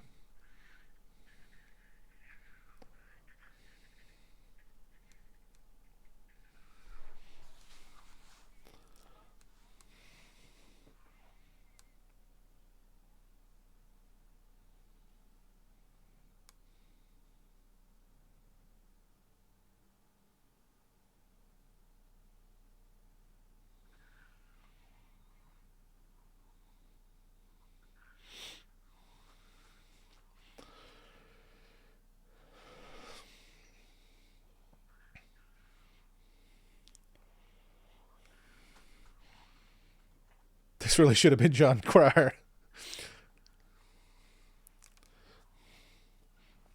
What's Lauren's problem with this, Nico? It's just over his head. The humor is just too intelligent and too dark.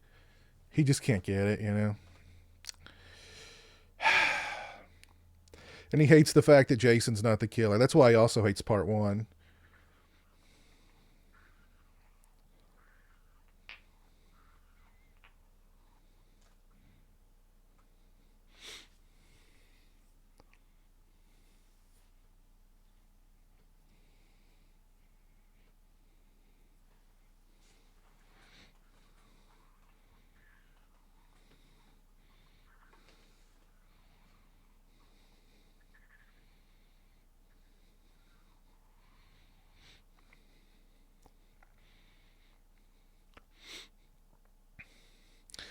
And this actress she was in Summer Party Massacre 2, if I recall correctly. It's been a while since I've seen Summer Party Massacre 2.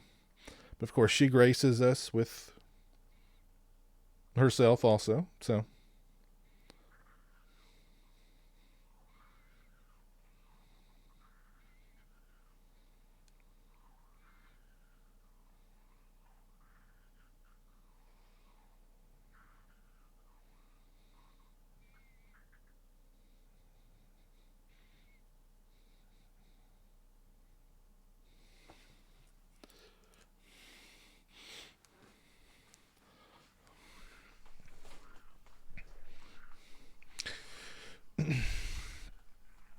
oh, you pretend that, Lauren, but you told me in private, you said a Friday the 13th film is not a Friday the 13th film without Jason. And you were like, part one's trash. It's sleazy, exploitive trash.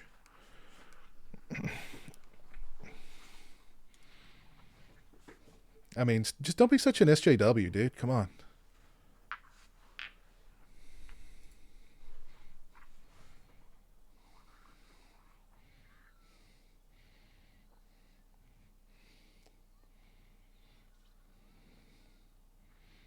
I think her kill was also in Fangoria, but of course cut out of this movie, but on the pages of Fangoria.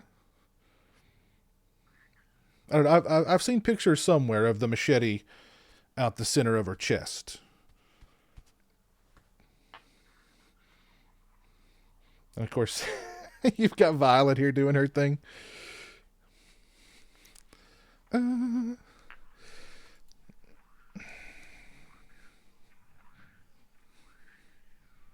she was an Olympic gymnast, really? Wow.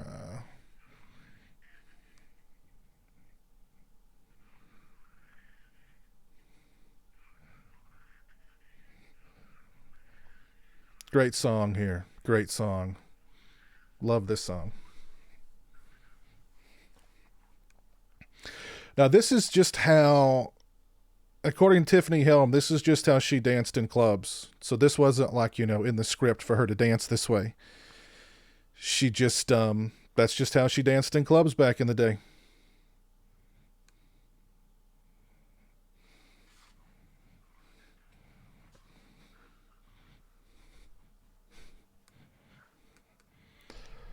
I can't really do it. And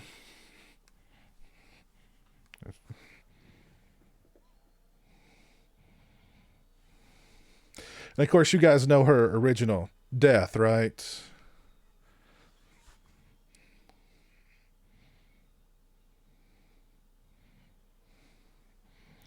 Her original death was far more graphic. Yeah, horror nerd. She's like the only female character in this movie that didn't do you know that didn't take it off. It rained on and off just about all day here, Mister Fusion. It's been very cold today too. Weather here has been crazy lately. We had like a whole week of really nice weather, and then yesterday and today it's been cold and rainy. It's crazy.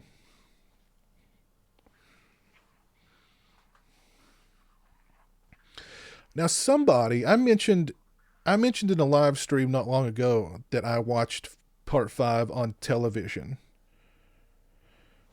And somebody in the chat said part five's never been on television.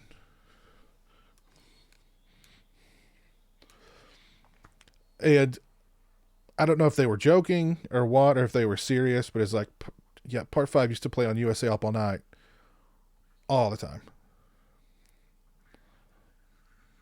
Because, I mean, really, for this movie to play on television, all they have to do is cut out the nudity. I mean, the violence is already so, winnowed down to nothing that this would probably be the easiest one to edit out of all of them to play on television, honestly.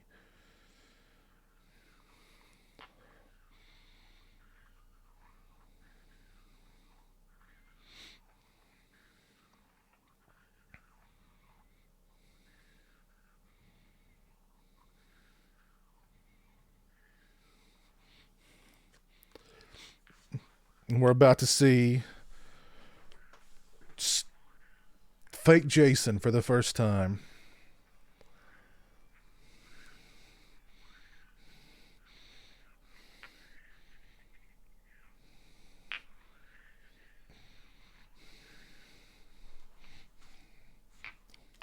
And I love the mask. I love the mask with the blue chevrons.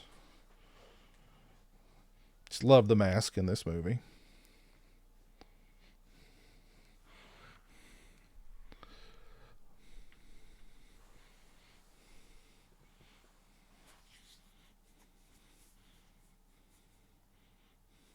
Yeah, I don't understand what that person was saying. Like, no, it never played on television.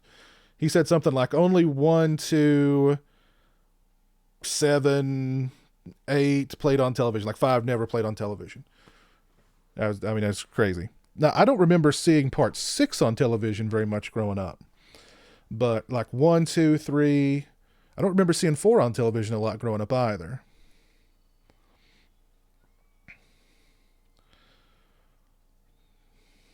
Oh, that scream, that Reggie scream. Yeah, I 1, 2, 3, 5, 7, 8 were on TV all the time.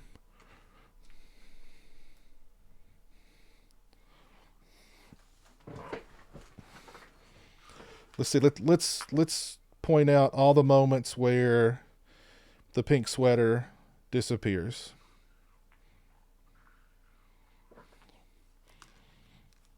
Now she had the pink sweater. Now it's gone.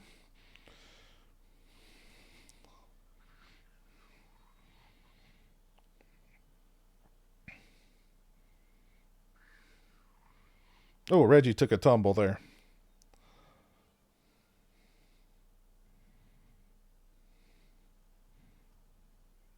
Now the pink sweater's back.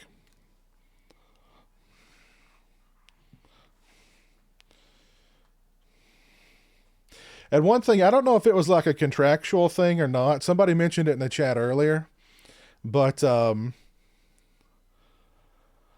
like it, I don't think any actress in this movie wears a bra. Oh, the pink sweater's gone again. That must have been like a contractual thing. Steinman was like, no bras in this movie. He was like, forget about it.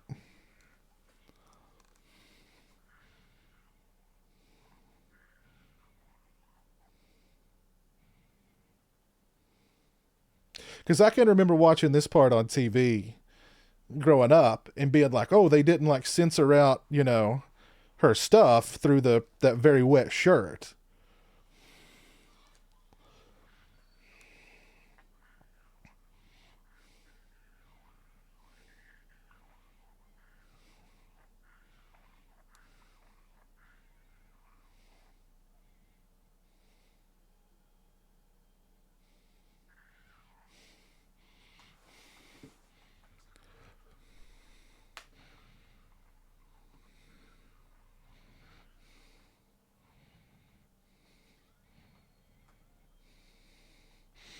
Yeah, about to see Reggie coming to the rescue here.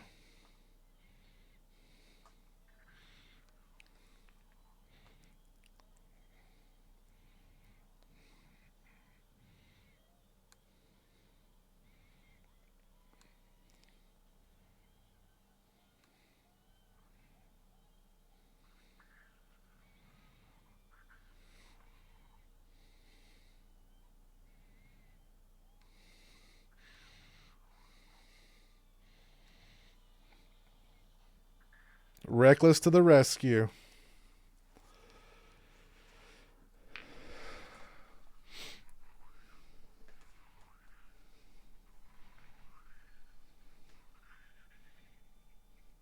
That had to mess Roy up bad.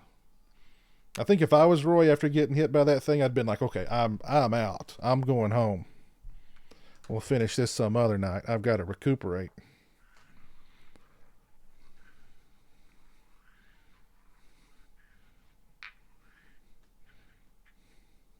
Reggie is a god.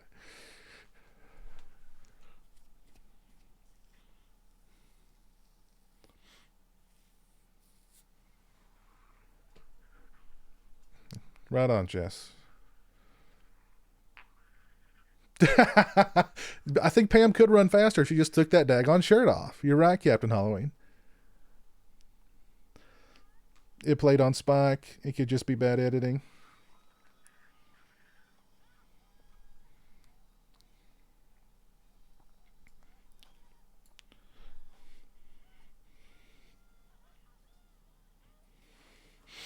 There was a version B with alternate scenes as well. It played on Spike.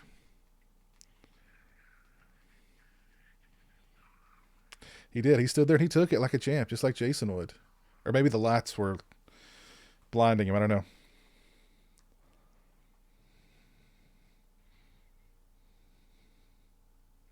You know, the Part 5 mask is also in like mask painting circles. It's very. Everybody kind of does it differently. And like there's very different schools of thought on how to paint it and how it's supposed to look. And it's really weird. That's like, of all the masks in the series, that's the one people are like very, divided on how it's supposed to be painted.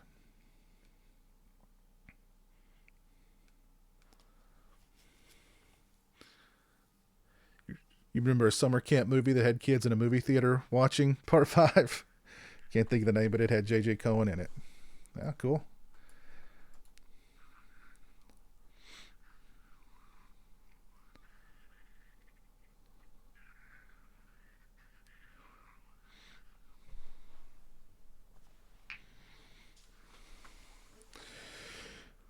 Lauren, give Mr. Fusion some relationship advice in the chat.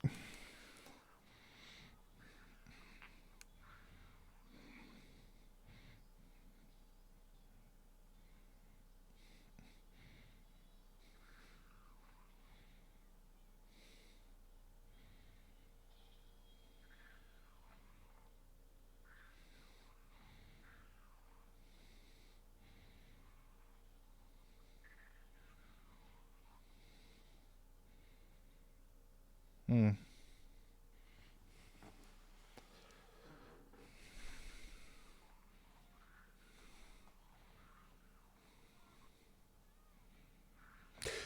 We've not done a Jason Goes to Hell live commentary yet, Jess.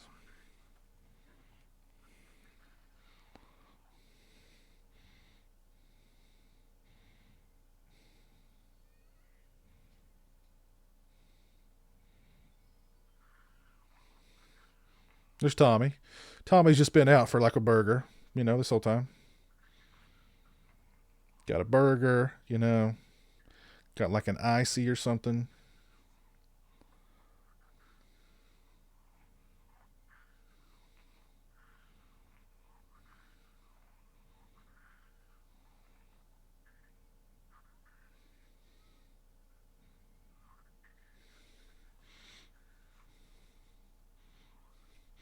Nope, this was the last film he directed, Nico. He was supposed to direct a sequel to Last House on the Left that never happened.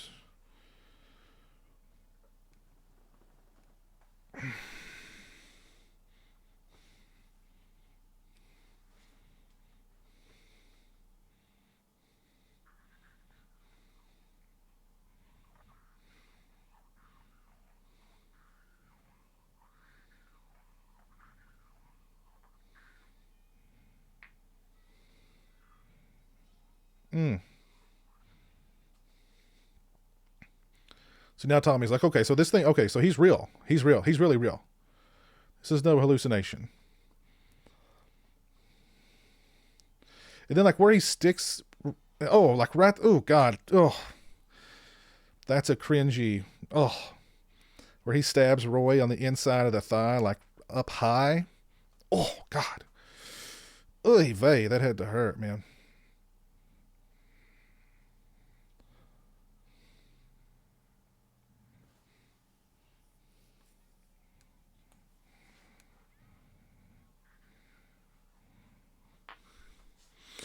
Very good advice, Lauren. Very good advice. Hey, White Trash Jedi, what's up?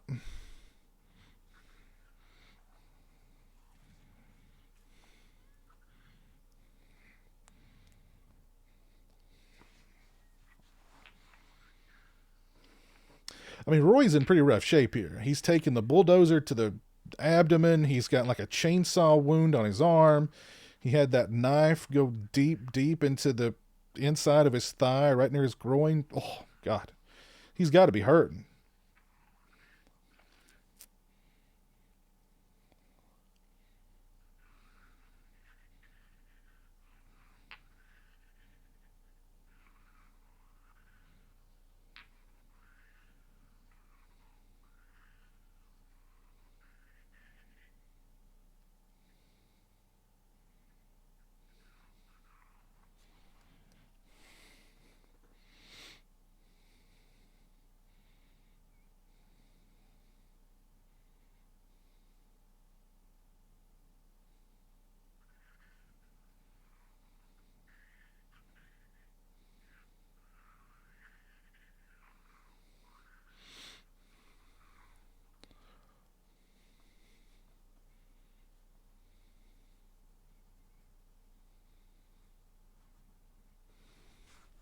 Roy's very dedicated.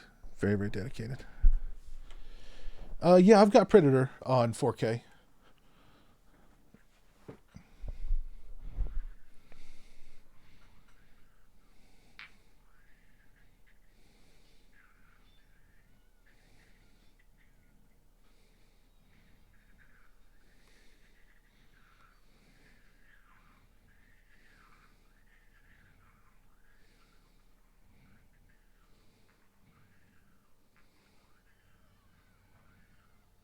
Reggie's just such a beast. I mean, my goodness. Reggie is the man. Why did Reggie try smiling at Jason? Maybe he just thought he could win him over with his, just win him over with a smile, Where'd Roy go on my TV?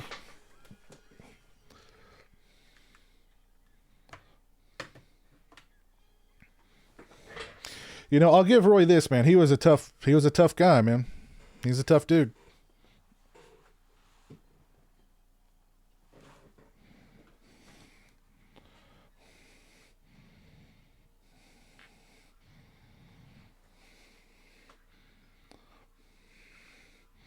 Now finally, Tommy's gonna play hero a little bit.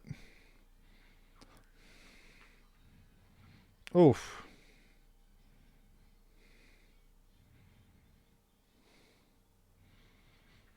Wham. There he goes. Samsung logo took over, yeah. Decided it was afraid. It was done with Roy.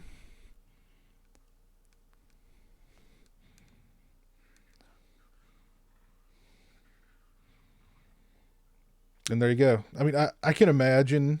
I don't remember my like initial reaction to this movie when I saw it the first time, and like that happened. And like, wait a minute, what? Who? What? Who's that guy?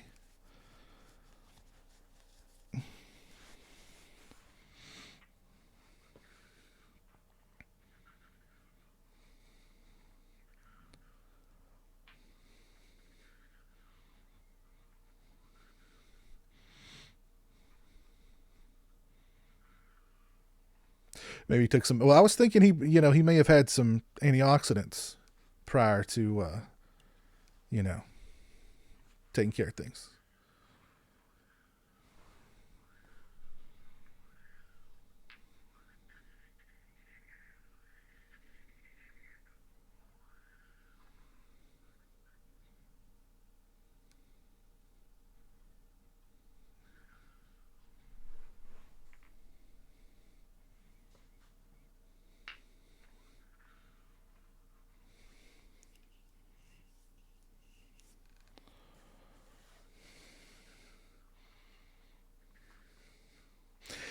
think it would have been better for Roy to have done this explanation. Really,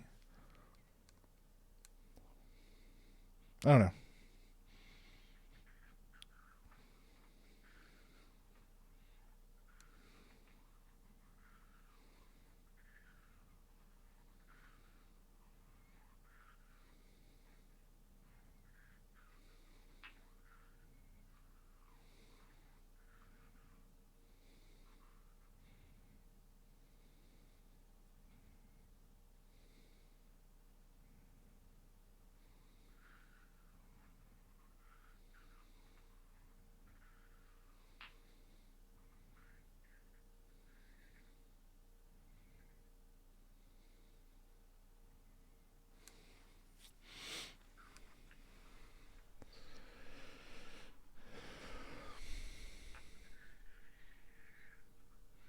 When the reveal happened in the theater, the whole theater went, "Wow, yeah, I can imagine.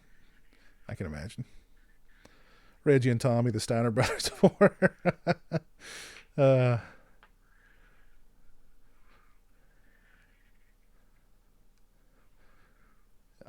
yeah, that would have been a nice Easter egg, Chris. Yeah.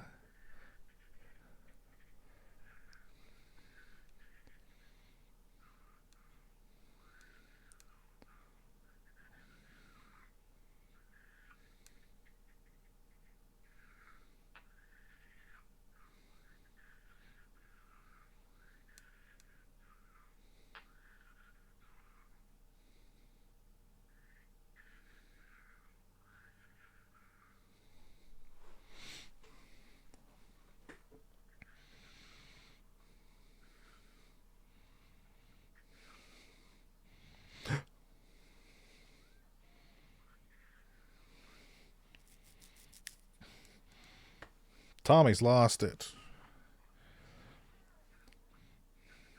Oh, it's just a dream.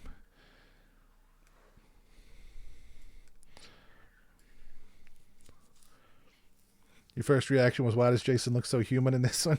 Or look more human in this one?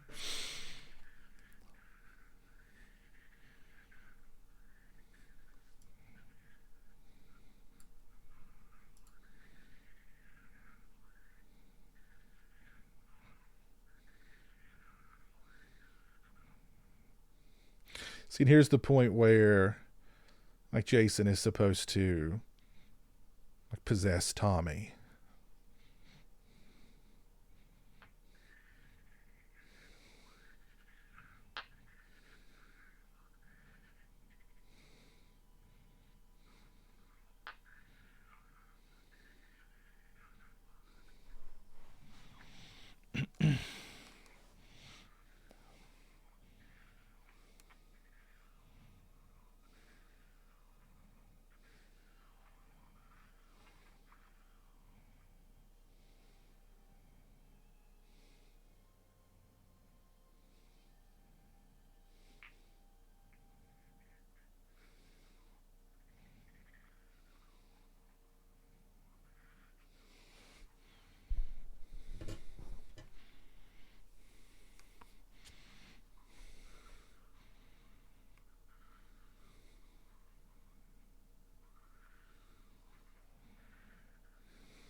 Why would they put the mask in the hospital?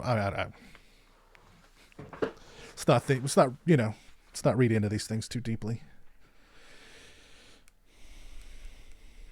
This movie made me never want to eat chocolate again.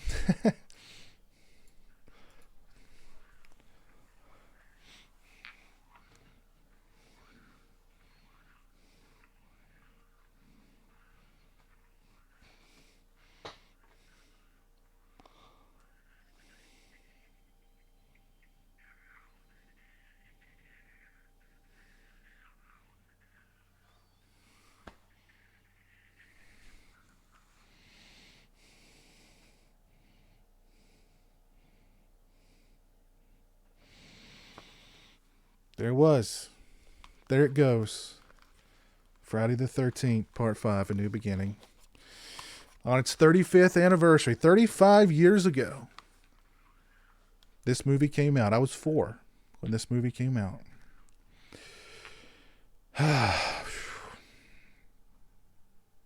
It's a truly, truly amazing motion picture.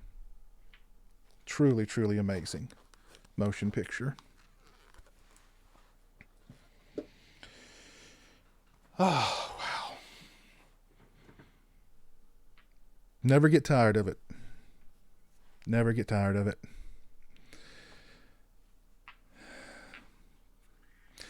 Steak sauce, you want to watch? You want to rewind it and watch it again?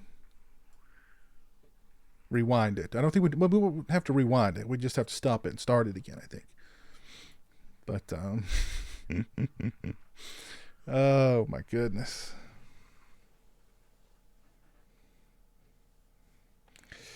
If I had to rank A Nightmare on Elm Street, Friday the 13th, Halloween, and TCM franchises as a whole, what would my ranking would be? As far as my favorites are concerned, I would have to put Friday the 13th at 1, Halloween at 2. Man. Yeah.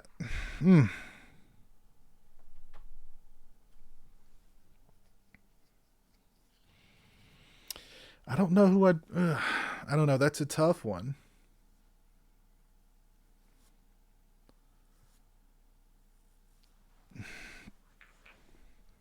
I don't know if I'd put Chainsaw. I don't know. I mean, I would have to give extra kudos to Chainsaw because part 1 is my favorite horror movie.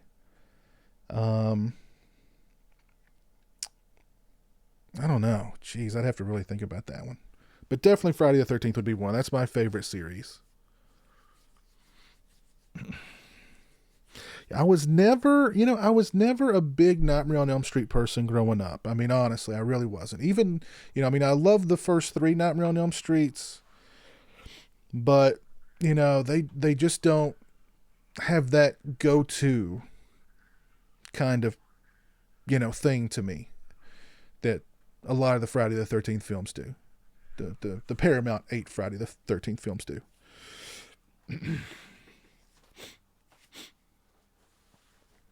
So, well,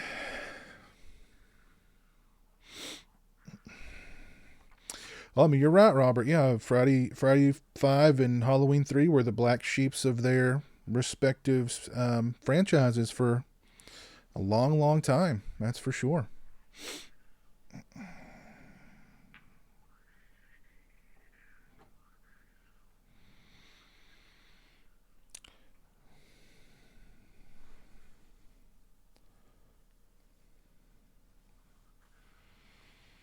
What do you think Friday the 13th would be like if Paramount still made those movies?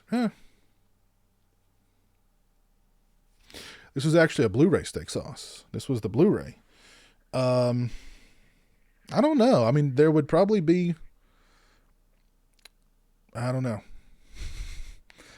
That's a good question. I don't know.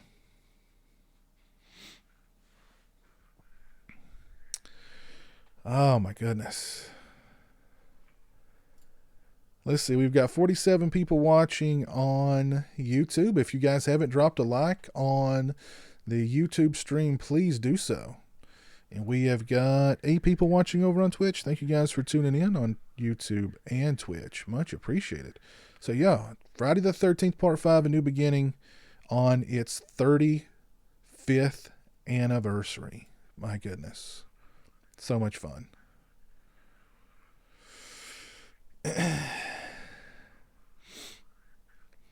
Nico, yeah, I really like the first 4. Well, I actually don't mind Hellraiser Inferno. But now beyond that, I mean, the Hellraiser movies just go way, way, way downhill. I did like the last Hellraiser they did, Judgment.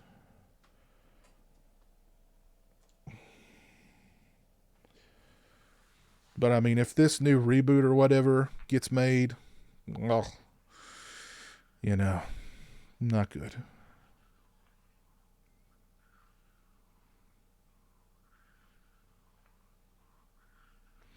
Would I do a Texas Chainsaw Massacre live commentary? Oh yeah, sure.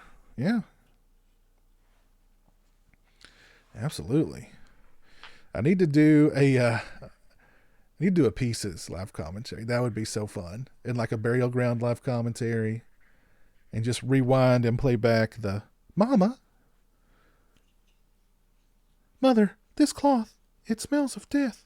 Just watch that back over and over and over again.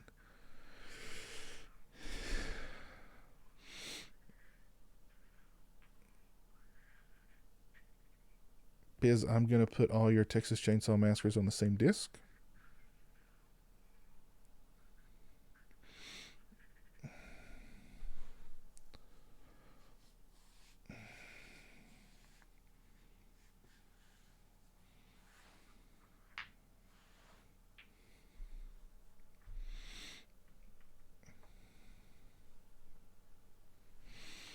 All right, Lauren, good night, man. Have a good one. Take care. Oh, yeah, Sleepaway Camp. That'd be a fun one to do a live commentary, too. Oh, yeah. The Roy.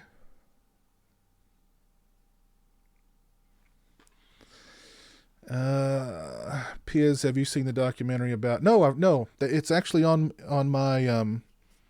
It's on my list to watch. I've just not got around to watching it yet. But I will eventually. I do want to see it. I'm sure it's good.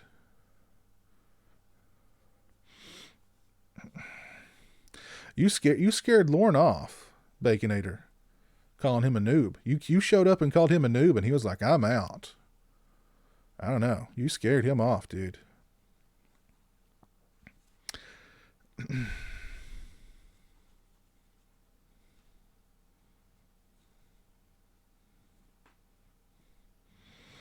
Sleepaway Camp. All right, let's see. Who wants...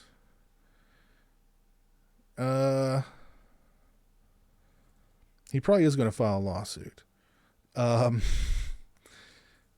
many people would like to have a Sleepaway Camp live commentary in the very near future?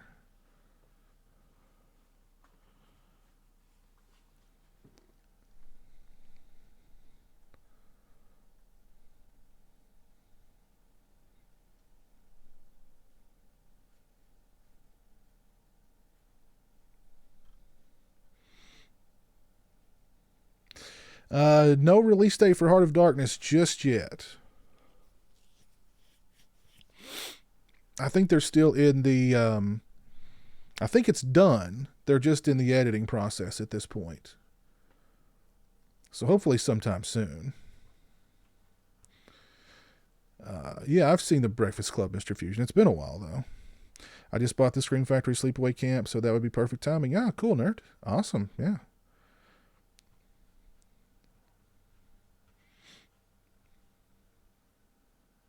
I think Sleepaway Camp might be on Prime.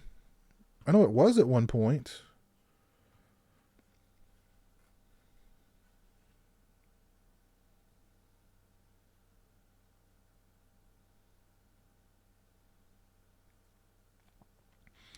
And we could do another watch along for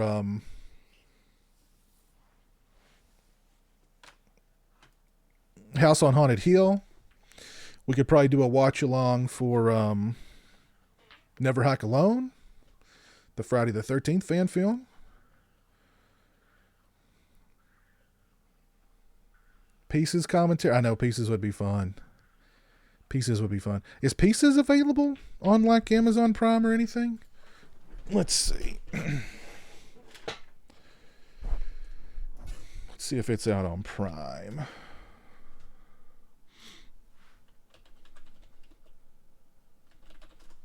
Pieces. Yeah, it's on Prime. $2.99 to rent.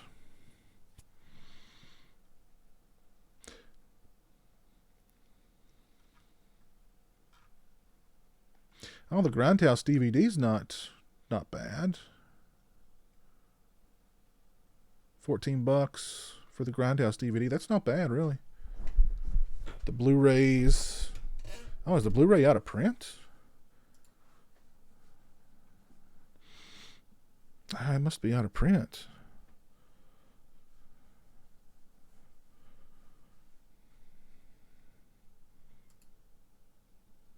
Oh, here's the Arrow Blu-ray. Of course, it's Region B.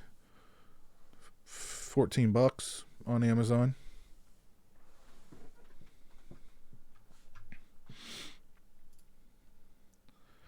Oh, it's on Tubi. Oh, cool. Well, if it's on Tubi, I mean, they're on there for free. You'd have ads. Pieces is on. Oh, is it on Shudder? Okay, cool, cool. So if you guys have Shudder, well, hey, everybody can have Shudder. If you use the promo code SHUTIN, you get a free month of Shudder. So if Pieces is on Shudder, that would be a good one to do a commentary for, I think. April Fool's Day commentary. Pieces commentary with Linda Day, Scratch Mix. That'd be funny. Sleepaway Camp is on Tubi.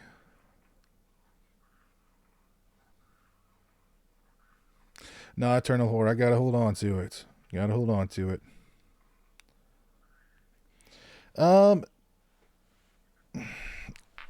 it might be out of print, but it's not that expensive, really. I mean, $33. That's Amazon. You could probably find it cheaper on eBay.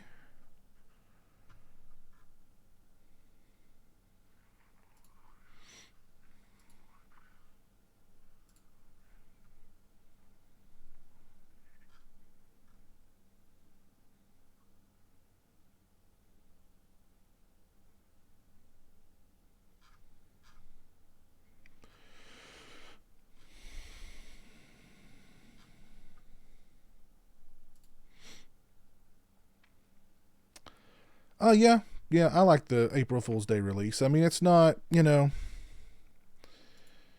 it's not everything I wanted, but it's still a solid release, you know. I'd love to have had a commentary on there. I'd love to have had an Amy Steele interview on there. I'd love for them to have found that, the third act footage, but that third act footage probably no longer even exists. But it's still a good release. I mean, still a good release. Rise of Skywalker discussion. Oh, God. I've still not even seen that. I really honestly have no desire to see Rise of Skywalker.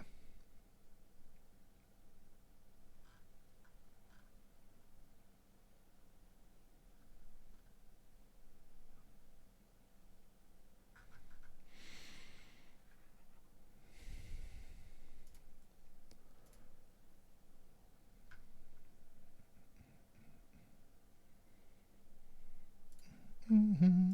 Mm-hmm. So that was fun tonight, guys. That was fun. Yeah, we definitely need to do some more commentaries and some more watch-alongs. I've got House on Haunted Hill. We could do that one very soon and actually watch the movie together while we talk about it, because that one's a public domain. Maybe do Never Hike Alone. I'm sure Vin wouldn't mind us doing that. A watch-along for The Passion of the Christ.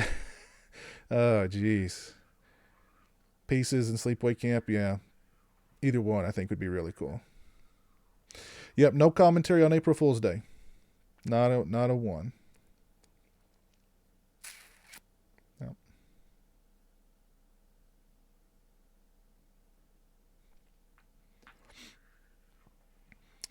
It very well could be, Chris. Yeah, its release date very well could be affected. I mean, all bets are off at this point. I mean, I don't know. It's not coming out till October, but I mean, everything. Well, and they may even do, here's what they should do. If we're still having issues like we're having now, put that thing on demand. And instead of charging $19.95 or $19.99 for it, charge $25 for it. You know what I mean? There you go.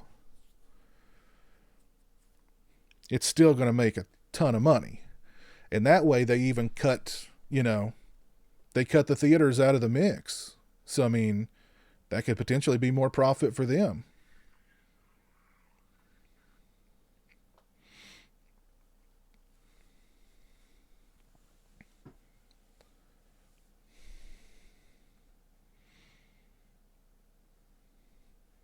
Oh, Children of the Living Dead. Oh my God. Children of the Living Dead has been on YouTube for a year. I don't know if I could play that one for a watch along. As bad as that movie is, I'm sure I'd be copyright hit.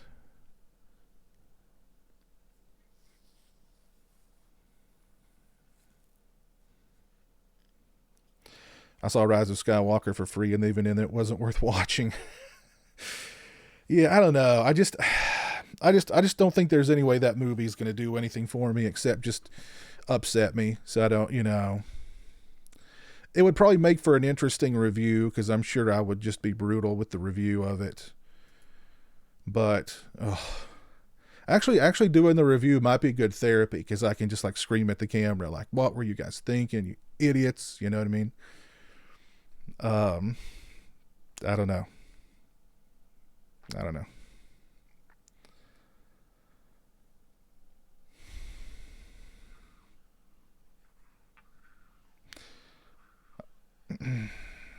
Kylo Ren is your favorite, so you only watched it for him. Hey, Brian Trash, take care, man. Have a good night. Stay safe, stay healthy, my friend.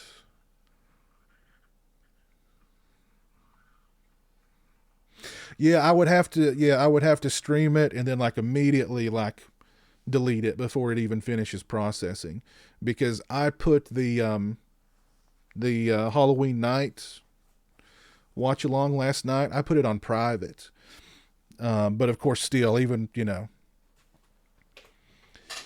while YouTube was processing it, I mean, I just got like my email blew up with like, I mean, just copyright notices for basically every Halloween song that was used in it. Just ping ping ping ping ping ping ping. The only song that didn't get hit with copyright was the Blue Oyster Cult song, "Don't Fear the Reaper." That was the only one. Every other song in the movie just got me. All right, Nico, take care, man. Have a good night. Stay safe, stay healthy. Dude, we did a commentary for Rob Zombie's Halloween on the Sausage Factory. I'm good with that movie. I don't need to see it again for another decade. If then, to do a Rob Zombie Halloween live commentary, I don't. Oh God, I don't. I don't know. I don't know.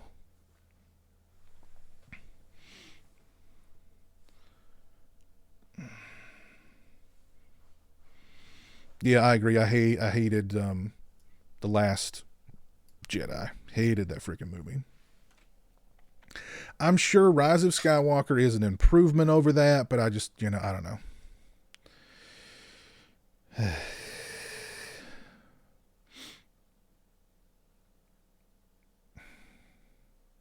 Do the review with Rambo and let your anger flow through you.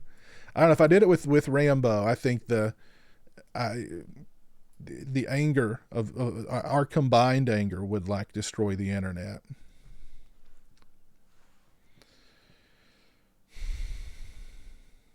Oh, I love Neon Maniacs. I would love to do that for Neon Maniacs. But Neon Maniacs is really it's not a very accessible movie.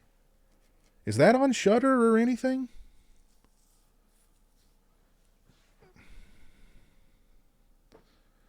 'Cause I love Neon Maniacs. Great freaking movie.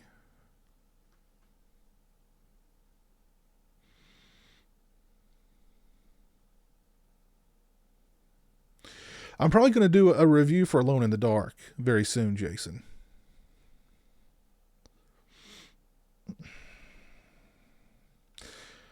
I don't know what the storyline for Scream 5 or Creed 3 is.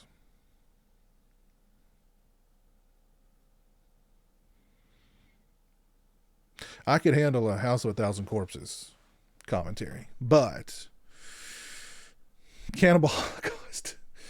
Oh God. I watched the Rob Zombie Halloween 2 live commentary with the Sausage Factory and then threw the Blu-ray disc in the garbage. uh, yeah, that's true, Sinister Antics. The critics loved Last Jedi, but not Rise of Skywalker. I think that kind of tells you, you know, things have shifted a little bit as far as if Rise of Skywalker had been released like the following year after Jedi, it would have been praised too. Trust me, it'd been praised too. Certified, paid off fresh. Exactly. I mean, even the shills couldn't even. They weren't even going to throw their names out there as like, yeah, I really liked Rise of Skywalker. You know what I mean? They risked it with The Last Jedi, but I'm sure they got paid well, or they got some very nice accoutrements for doing that. But they weren't going to put their neck out there for Last Jedi or Rise of Skywalker. I mean, I keep getting those two confused. I get the names of those two confused. I don't know why. Well, to be honest, you wouldn't get any money selling off that RZ Halloween Blu-ray. No, yeah. I think Lauren threw his away after the commentaries too.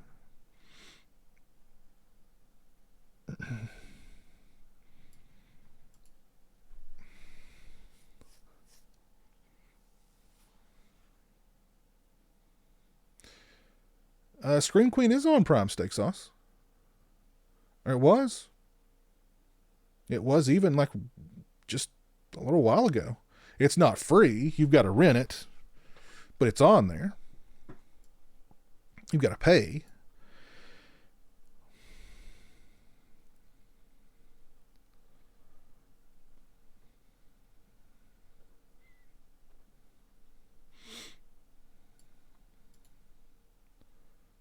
Yeah, just for so digital. Yeah. It's not too bad, is it? It's like what, a couple of bucks? Just a couple of bucks.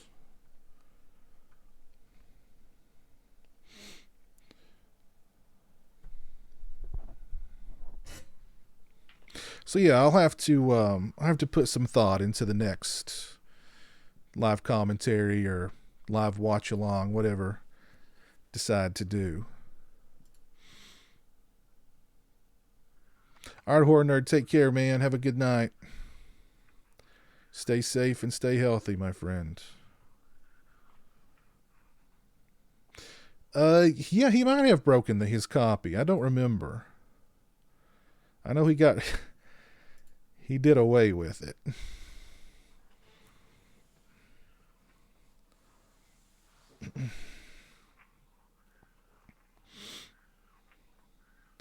You've literally got $2 bills in your name right now. Sorry to hear that, Steak Sauce. You vote House on Haunted Hill? Well, if we do House on Haunted Hill, we can actually watch that movie together. Because that one's public domain. Ain't nobody doing no copyright business with that one. That's for sure.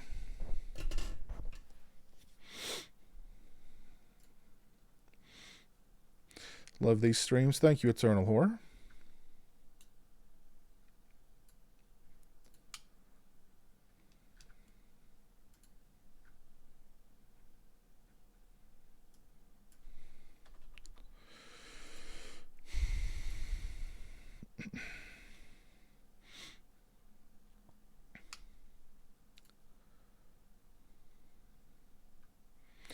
Well, guys, I think I'm going to call it a stream there, but I really appreciate you guys hanging out with me tonight and celebrating the 35th anniversary of Friday the 13th, A New Beginning. I'm even going to thank Lorne. He stuck it out the whole time. You know, he doesn't like the movie. I don't understand why. I don't know how you could not like A New Beginning, but whatever. But yeah, kudos even to him for sticking it out with us tonight. But thank you, Gabe, for the super chats. I definitely appreciate that. That was very kind of you if you're still watching. Let me give some shout outs here. Baconator YOLO Swaggins, Horror Nerd 13, Sinister Antics, Sting of the Scorpion. Let's see who else is watching with us over on Twitch. There was somebody named Sup who was here for a little while. Orca Zero was with us over on Twitch as well. Brock1239 was with us over on Twitch. So thank you guys for tuning in over on Twitch. Much obliged. Let's give some shout outs here to everybody watching on YouTube. Rush's Ashes, Eternal Horror, Jess Graham, Captain Halloween, John McCullough, Joe Reese, Jamie, Mike G, Eternal Horror, Steak Sauce, Mr. Fusion, Captain... Well, I already shouted you out, Captain Halloween. My buddy Chris, Crystal Lake Counselor 1977, Jason Neal, Robert Long, my buddy Dave, Brian Trash, Nico,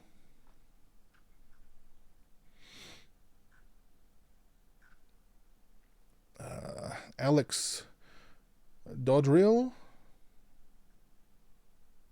Stone Sour 8, T-Rex. So yeah, thank you guys for tuning in tonight. I appreciate it. These streams help with the isolation. Well, that's good. That's cool. Very, very cool. Well, again, thank you guys for hanging out and watching Friday the 13th, A New Beginning with me on the 35th anniversary.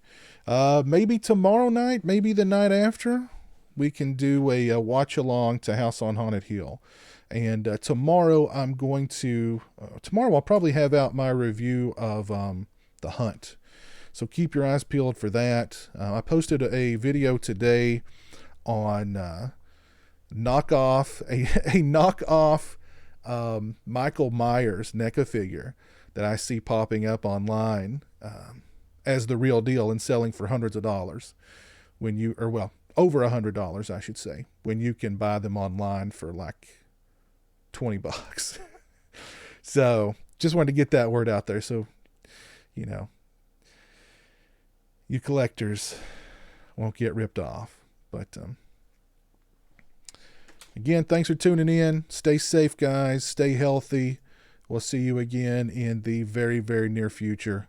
Have a great night and peace.